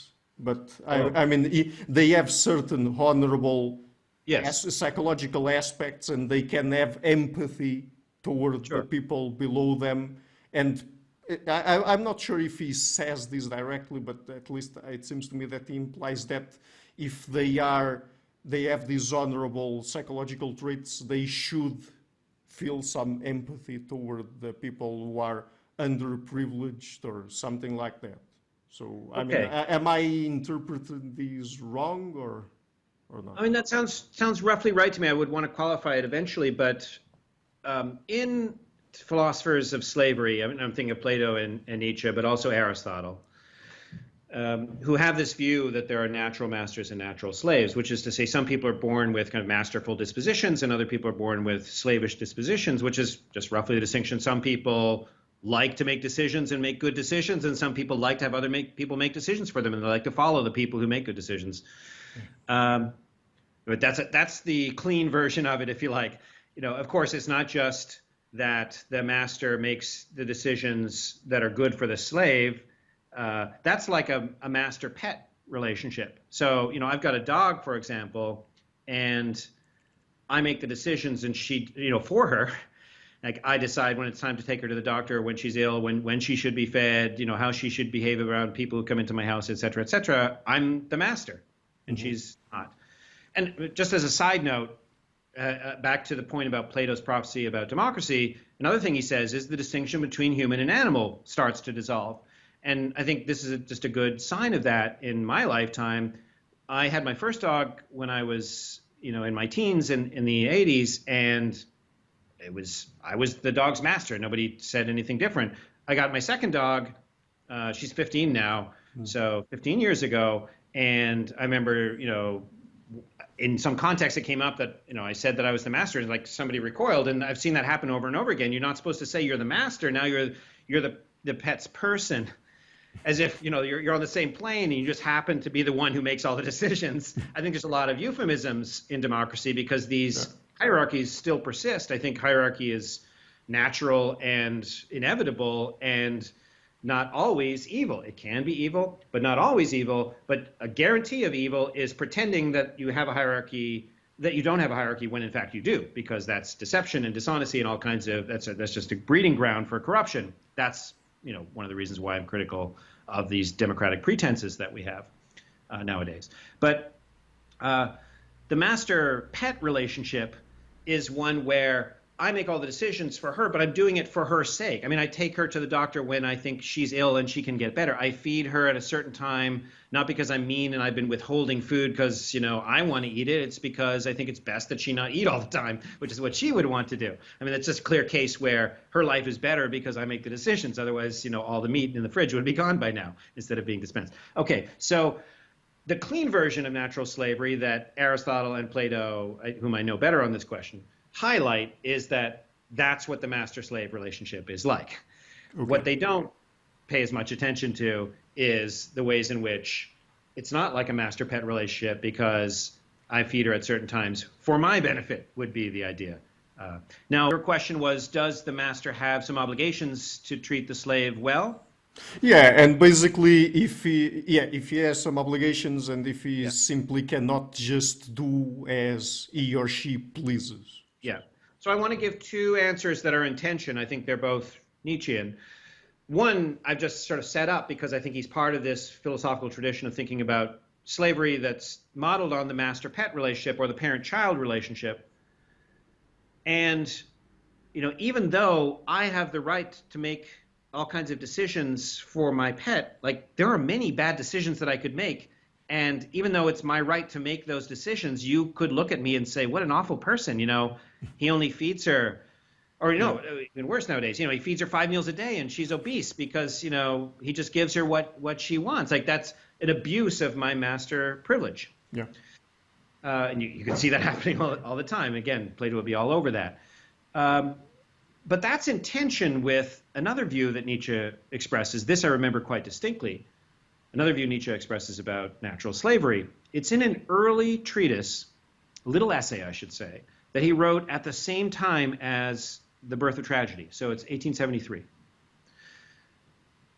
And maybe The Birth of Tragedy is 1872. At any rate, it doesn't matter. And in the Greek state, which is what this little essay is called, he says natural slavery was an essential feature of the Greek state. It's what made them so great because the slaves did the menial work and the masters were free to philosophize and to write tragedies and to train for war. And that's good, not just a necessary evil, but that's good because the state, the Greek state, he's arguing, but he thinks this is the way states should be. The state is a work of art.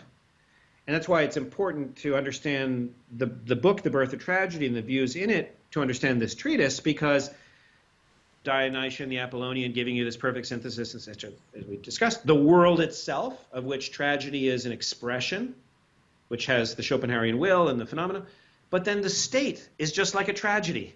And Nietzsche judges states on aesthetic criteria. Is it a beautiful state or not? And maybe beauty is not quite the right word, but whatever word you would use to say the Oedipus Rex is a great tragedy, that's the word that Nietzsche thinks you should use if you judge Athens to be a great state, or Rome to be a great state, or Meiji Japan to be a great state, or whichever. Namely, does it achieve great things at great costs? In other words, he doesn't think that the perfect state is going to be where everybody, has their portion of food and their TV show at night. It's going to be, is it going to the moon? Is it going to Mars? Is it producing a Shakespeare, et cetera, et cetera? And the price of that may very well be that you have a class of slaves. And that's in tension, as I say, with the noblesse oblige notion of slavery, where you, as a master, should be treating your slaves as if they were pets. Namely, you should be respectful of them and even a caretaker of them.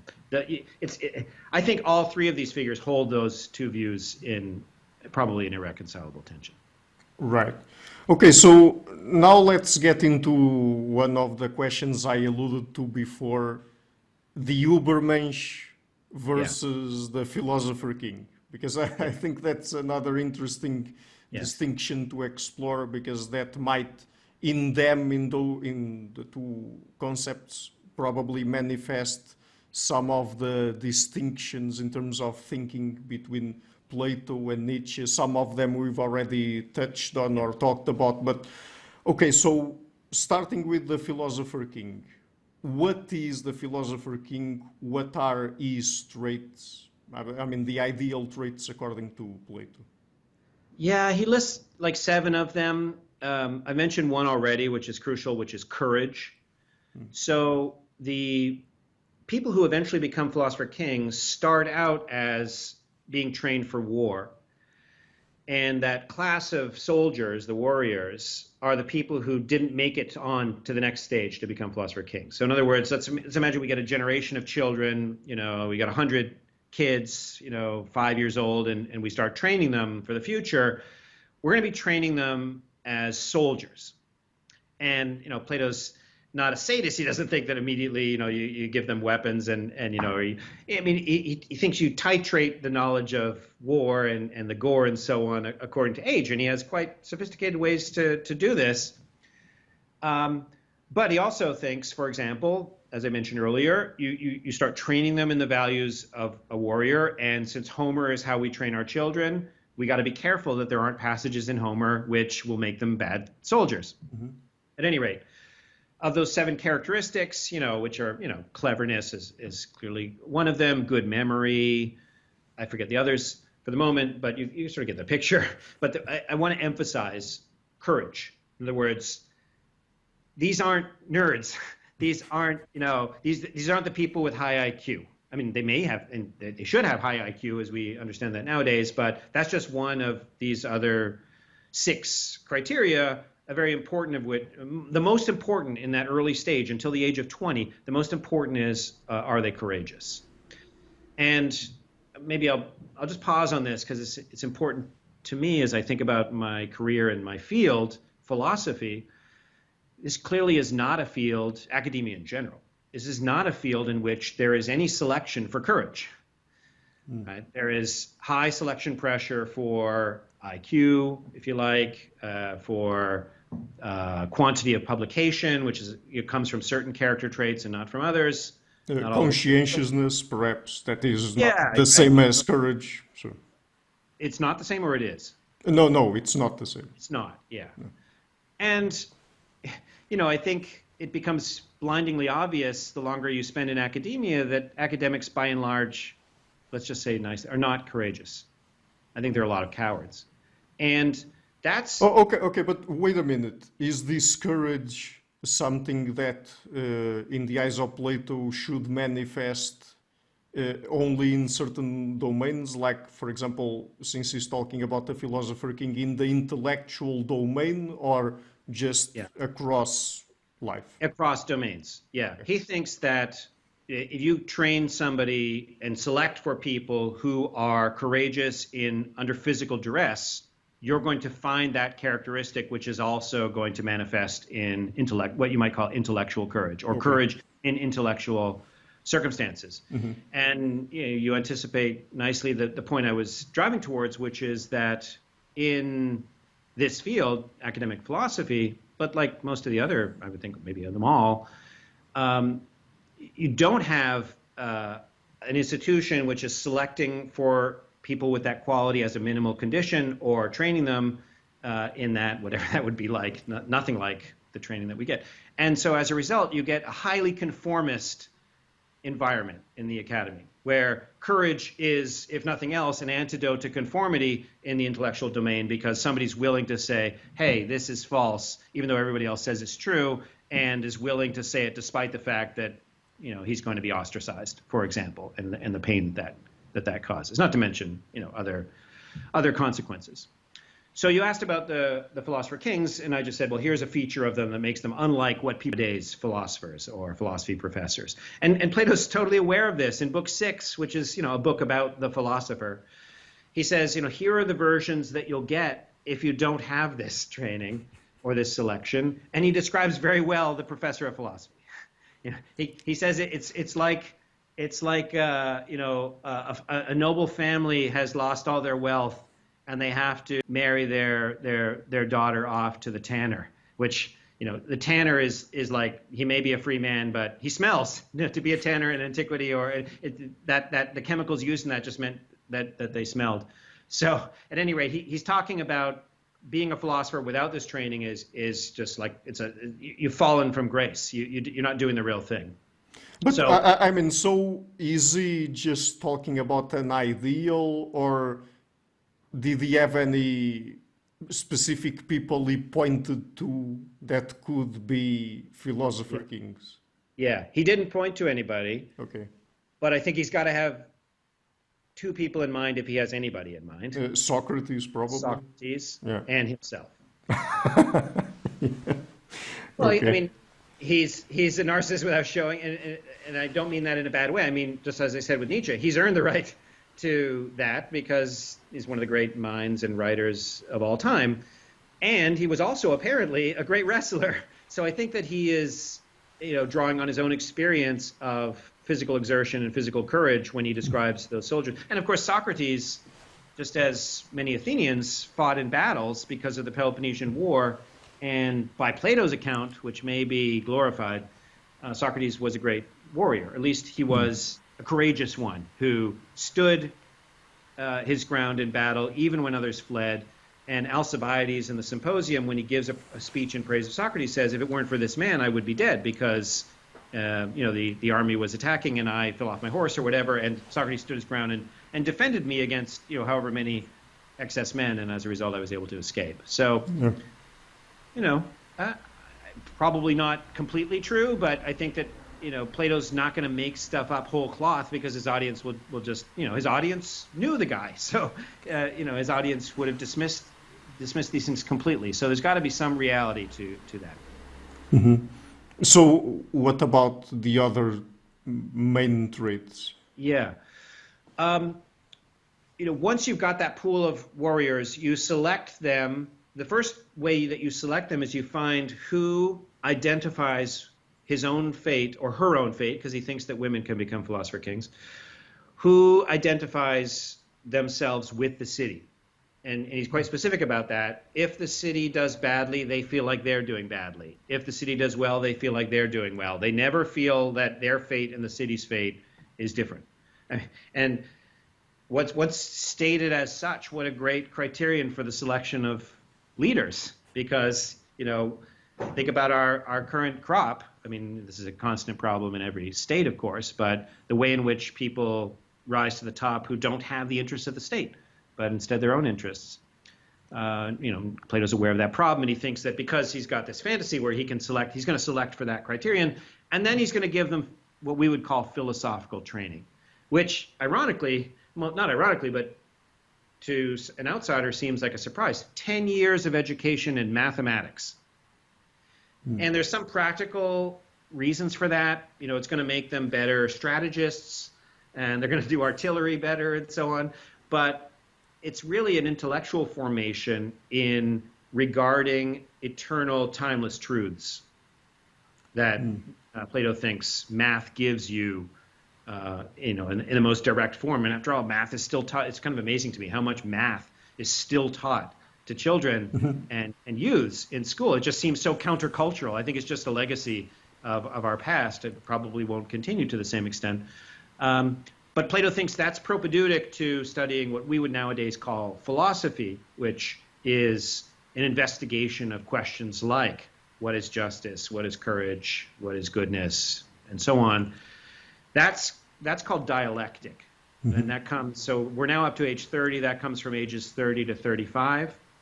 And he thinks that if anybody does dialectic without that training, they're going to end up as a sophist, which is to say someone who's really good at winning arguments that doesn't have the proper orientation. And he thinks the proper orientation is acquired not only by that training, which now has taken them up to the age of 30 and then 35, but then 15 more years of practical administration of the city. In other words, they're not going to become full professors. They're going to go out and be a minor judge and then a major judge and an official and so on and a general or whatever. And then only at age 50, after they've had that combination of practical, intellectual, and character formation, will they be philosopher kings or philosopher queens. Not to be politically correct, but simply to state what he says, which is to say women can play this role as well. So even though he was very oriented toward these, immaterial forms and truth with a capital T, he also put Yes. lots of value in practical life, right? Yes. And if I may, those 5 years of dialectic between ages 30 and 35, the goal is to get an account, or a philosophy as we would say nowadays, of the good. And I've mentioned that word a few times. I think the best quick, dirty way to think about that is God. Because a lot of the commonalities in the monotheistic religions that have followed and to some extent are indebted to Plato are using this notion, which is to say outside of time, outside of space, the source of everything, the orientation of where we belong and where we'll find our ultimate happiness. Mm-hmm. Those 5 years, that dialectic is to produce an account, a theory, a philosophy. And that's the kind of thing that gets rewarded in the academy nowadays, even when it's at its best, namely theories. Have you got a good theory or an account of this or that? Yeah. You know, pretty ambitious nowadays. Have you got a good account of God? Have you got a good account of the good? But that's just the beginning for him. Then you go out and do this practical stuff for 15 years, and you might think, why that order? And I thought about that for a long time. I think what he thinks is that it's fine to have an intellectual account. That's good. It's better than the alternative, not having one. But you need to absorb it. You need to incorporate it. It's not just an intellectual activity. You need to go out and live in the light of that account until you can see the good everywhere, not just on the page, but in your relationships with people, in the coffee cup even. Mm-hmm. I think that's not an exaggeration. Similar to Nietzsche, there's so many similarities and differences along the way, but that makes him similar to Nietzsche. The point I made earlier about, for Nietzsche, it's about incorporation. It's about the blood. Plato doesn't think it's about the blood. That's a difference between them. But for Nietzsche, it's about the blood. For Plato, it's about the character, the incorporation, the absorption to the point that one can act without thinking in service of the good, in Plato's case. Or in Nietzsche's case, without thinking, act as if the eternal return is true, because it is. Mm-hmm. Okay, so with all of that in mind, and of course you've already pointed to some points of divergence and places where Nietzsche and Plato would agree, tell us about the Übermensch and perhaps what would be the main differences between a philosopher king and someone who was, in the eyes of Nietzsche, an Übermensch. Okay. All right, so a couple preparatory comments about the Übermensch. One is, and this will bring them closer together, he uses that word only in, as I mentioned very early in this interview, thus spoke Zarathustra. But he uses another phrase in Beyond Good and Evil, several years later, the philosophers of the future. I think he's got the same person in mind. So, Plato's talking about philosopher kings, Nietzsche's talking about philosophers of the future. Now it's a little closer. We're not just talking about this strange Superman character versus, these intellectuals. I've stressed in Plato's case how these are people with a certain character that's especially courageous. These are people who are generals and practically adept, not just nerds.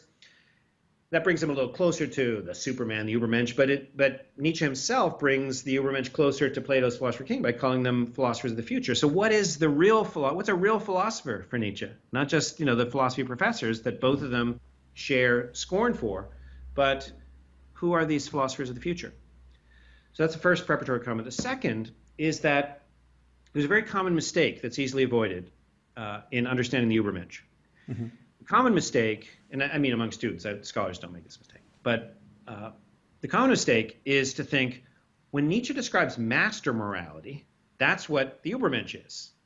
And if that were the case, then this Übermensch that he's forecasting will come.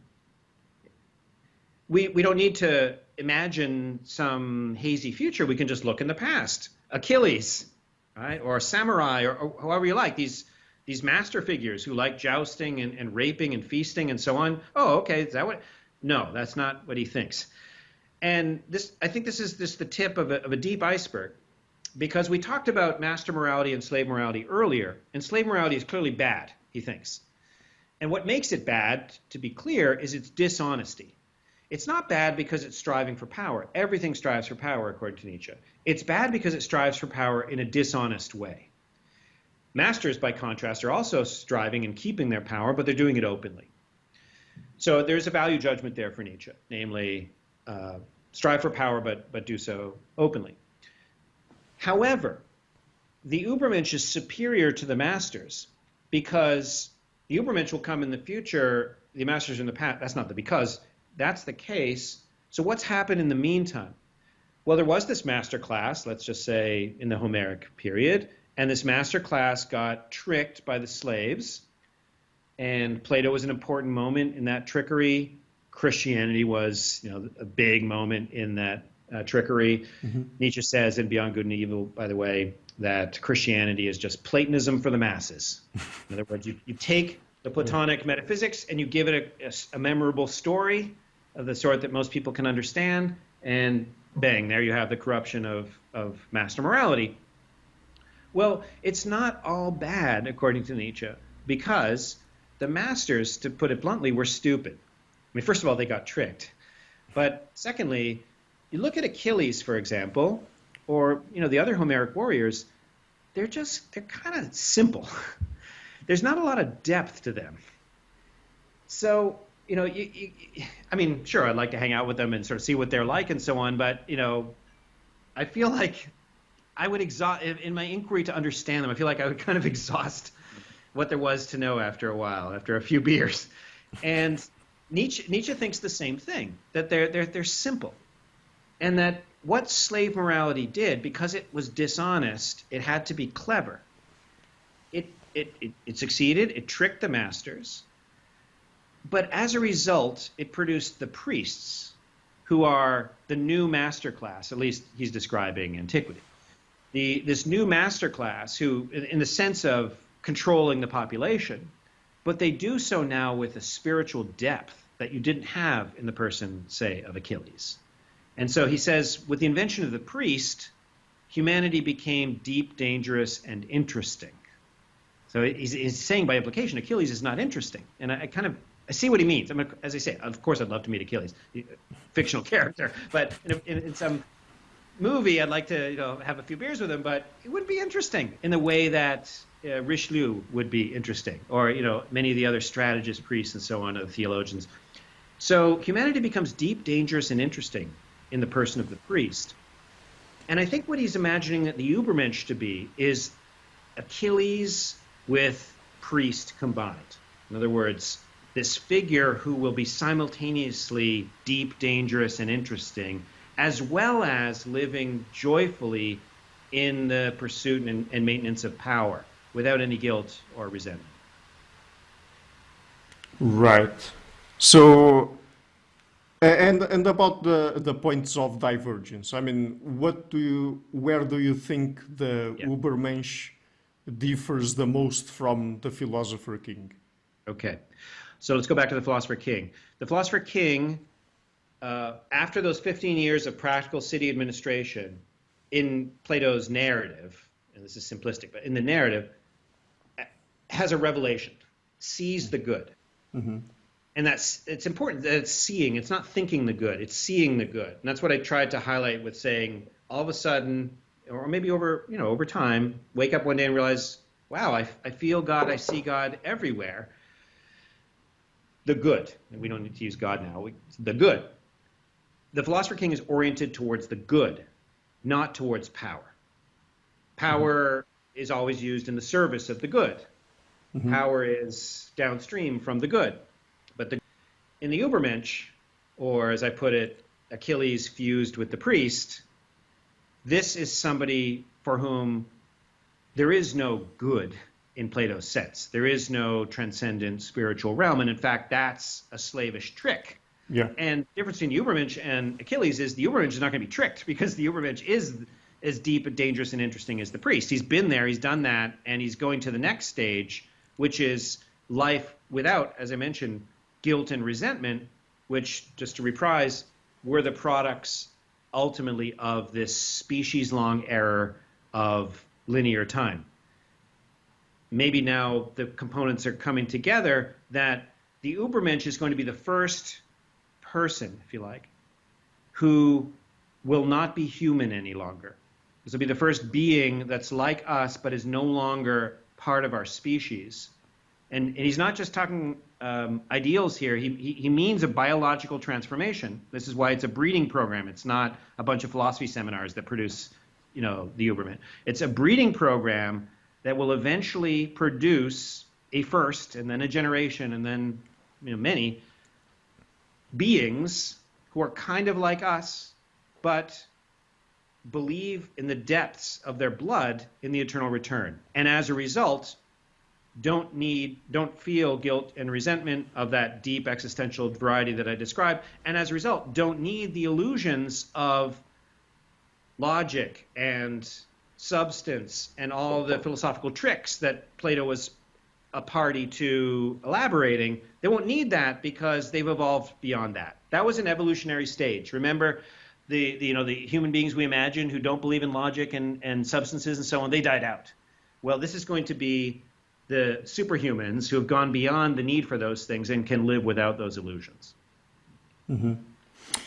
Okay, so look, I wanted to get into 3 more topics, but I'm not sure if today we have time to cover even just one of them, because each of them takes a lot of time. I wanted to get into truth with a capital T and where Plato and Nietzsche diverge there, reason, and also ethics. I mean, we've been talking also about slave morality, master morality, and so on, but there are aspects of ethics, particularly meta-ethics, and Nietzsche's take on it, where ethics come from and stuff like that, that is very interesting. But what do you say about finishing our conversation today and then perhaps later on in the year or next year getting together again and just to talk about those 3 big topics, because I wouldn't want to get into one of them and not have enough time to finish it. So. Yeah. So it's totally up to you. I've got another half hour and we could touch on them, or if you think with some reason that would be unsatisfying because we would just be flirting with stuff and not really getting into it, I'm happy to stop now, and I'd love to come back again. And the advantage of doing it later too is that I hope my thinking about these things will deepen and evolve. Okay, so I will put that challenge on the table then to next time talk about truth, reason, and ethics, particularly meta-ethics, from the perspective of Plato and Nietzsche, and where possibly they might converge and when they diverge, of course. And okay, so before we go, would you like to mention where people can find you on the internet? What are the best places out there? Yeah, I have a Twitter account, which is at Plato for now. So at PLATO, numeral 4 NOW. The idea of that account originally, when I started it 5 years ago, was what would it be like to be a Platonist now? I wasn't saying I was speaking for Plato or anything like that, but rather, and again, as we started this interview, I don't consider myself a Plato scholar any longer. I hope that I'm not falsifying him, so I don't mean any disrespect to Plato scholars. They've been very helpful to me in my career, but my focus now is what is it to actually be a Platonist? What is it to believe those things and especially to live in those lights? So that was the idea, as I say, 5 years ago. The Twitter account has just, over time, just become me. Others can judge whether I'm still a Platonist in those matters or not. So that would be a central place to find me. I did, as we discussed, I had a podcast on Black Mirror and philosophy that I think is still pinned at the top of that Twitter account. And I think 25 episodes of that podcast were released. I recorded another 25 more, and it's a sad story why they were never produced or released. But if you, not you, but the audience is interested in listening to me more, there are those 25 episodes where I talk about particular Black Mirror episodes. My goal was to do the entire series, and I think what made it on was only 6 of the episodes, or 7 or 8. But at any rate, I talk about particular episodes, but I talk about philosophers and their various accounts of various things, and how for each episode, with the help of 2 or 3 philosophers, we can understand the philosophical depth of the Black Mirror episodes, and also use the Black Mirror episodes to appreciate the relevance of those philosophers for living now or living in the near future. And as you can see, that's kind of a theme of my career. Is I'm interested in what is it to be a philosopher now? What is it to be a philosopher in the near future, using the best philosophy of the past. Okay, great. So Patrick, as always, it's been really fun to talk to you, and we will get together then later this year or next year to cover the topics I mentioned. So thank you so much for coming on the show. Thanks. Those are great questions, Ricardo. I hope I didn't go on too long, but at any rate, I also look forward to the next time. Oh. Now, what is it to be a philosopher in the near future using the best philosophy of the past? Okay, great. So, Patrick, as always, it's been really fun to talk to you, and we will get together then later this year or next year to cover the topics I mentioned. So, thank you so Yeah. much for coming on the show. Thanks. Those are great questions, Ricardo. I hope I didn't go on too long, but at any rate, I also look forward to the next time. Hi guys, thank you for watching this interview until the end. To keep the channel sustainable, I would like to ask you to please visit my Patreon page and to consider making a pledge there. Any amount, even $1 per month, would already be a great help. Otherwise, and if you like what I'm doing, please share it, leave a like and hit the subscription button. This show is brought to you by Enlights Learning and Development Done Differently. Check their website at enlights.com. I would also like to give a huge thank you to my main patrons and PayPal supporters, Karen Litske and Blanchett Perga, Larsen, Lau Guerrero, Francis Ford, Hans Frederick Sunder, Ricardo Vladimiro, Greg Healy, Adam Castle, Olaf Alex, Jonathan Wissel, Jacob Klinkby, Matthew Whittingbird, Arno Wolfkin, Tim Hollis, Henry Kalenia, John Connors, Paulina Barron, Philip Force Connolly, Jerry Mueller, Herbert Gintis, Bo Weingard, Rebecca Neuberger Goldstein, Dan Demetrio, Robert Windiger, Rui Inácio, Arthur Coe, Zup, Marco Neves, Colin Holbrook, Susan Pinker, Bernardo Seixas, Pablo Santurbano, Simon Colombo, Jorge Spinha, Phil Kavanagh, Corey Clark, Mark Blythe, Roberto Inguanzo, Michael Stormir, Samuel Andreev, Tiago Nunes, Bernard Ugni, Alexander Dunbauer, Fergal Cusson, Evan Bodrenko, Al Herzog, Don Ross, Jonathan Librand, Oslan Bullitt, Nathan Nguyen, Stanton T, Samuel Correa, Eric Hines, Mark Smith, J.W., João Eira, Tom Hummel, David Sloan Wilson, Yacila Dez Araújo, Eden Solon, Romain Roach, Dmitry Grigoriev, Diego Londonio Correa, Tom Roth, Yannick Punter, Adana Rusmani, Charlotte Bliss, Nicole Barbaro, Adam Hunt, Pavel Ostazewski, Nelek Bach, Catherine and Patrick Tobin, Al Ortiz, Guy Madison, Gary G. Hellman, João Linhares, Lida Cosmides, Saima Afzal, Adrian Yegi, Nick Golden, Paulo Tolentino, João Barbosa, Jules Price, Edward Hall, Edin Bronner, Franca Bortolotti, Gabriel Pons Cortez, Ursula Litske, Denise Cook, Scott, Zachary Fish, Tim Duffy, and Max Belby. My producers Izar Webb, Jim Frank, Lucas Stafiniak, Ian Gilligan, Luís Caetano, Tom Vanagdam, Curtis Dixon, João Linhares, Benedict Mueller, Vega Guidi, Sardas France, Thomas Trumbull, and Nuno Welder. And my executive producers Michel Rugieski, Rosie, James Pratt, Matthew Lavender, Sergio Codriano, and Bogdan Kanivets. Thank you for all.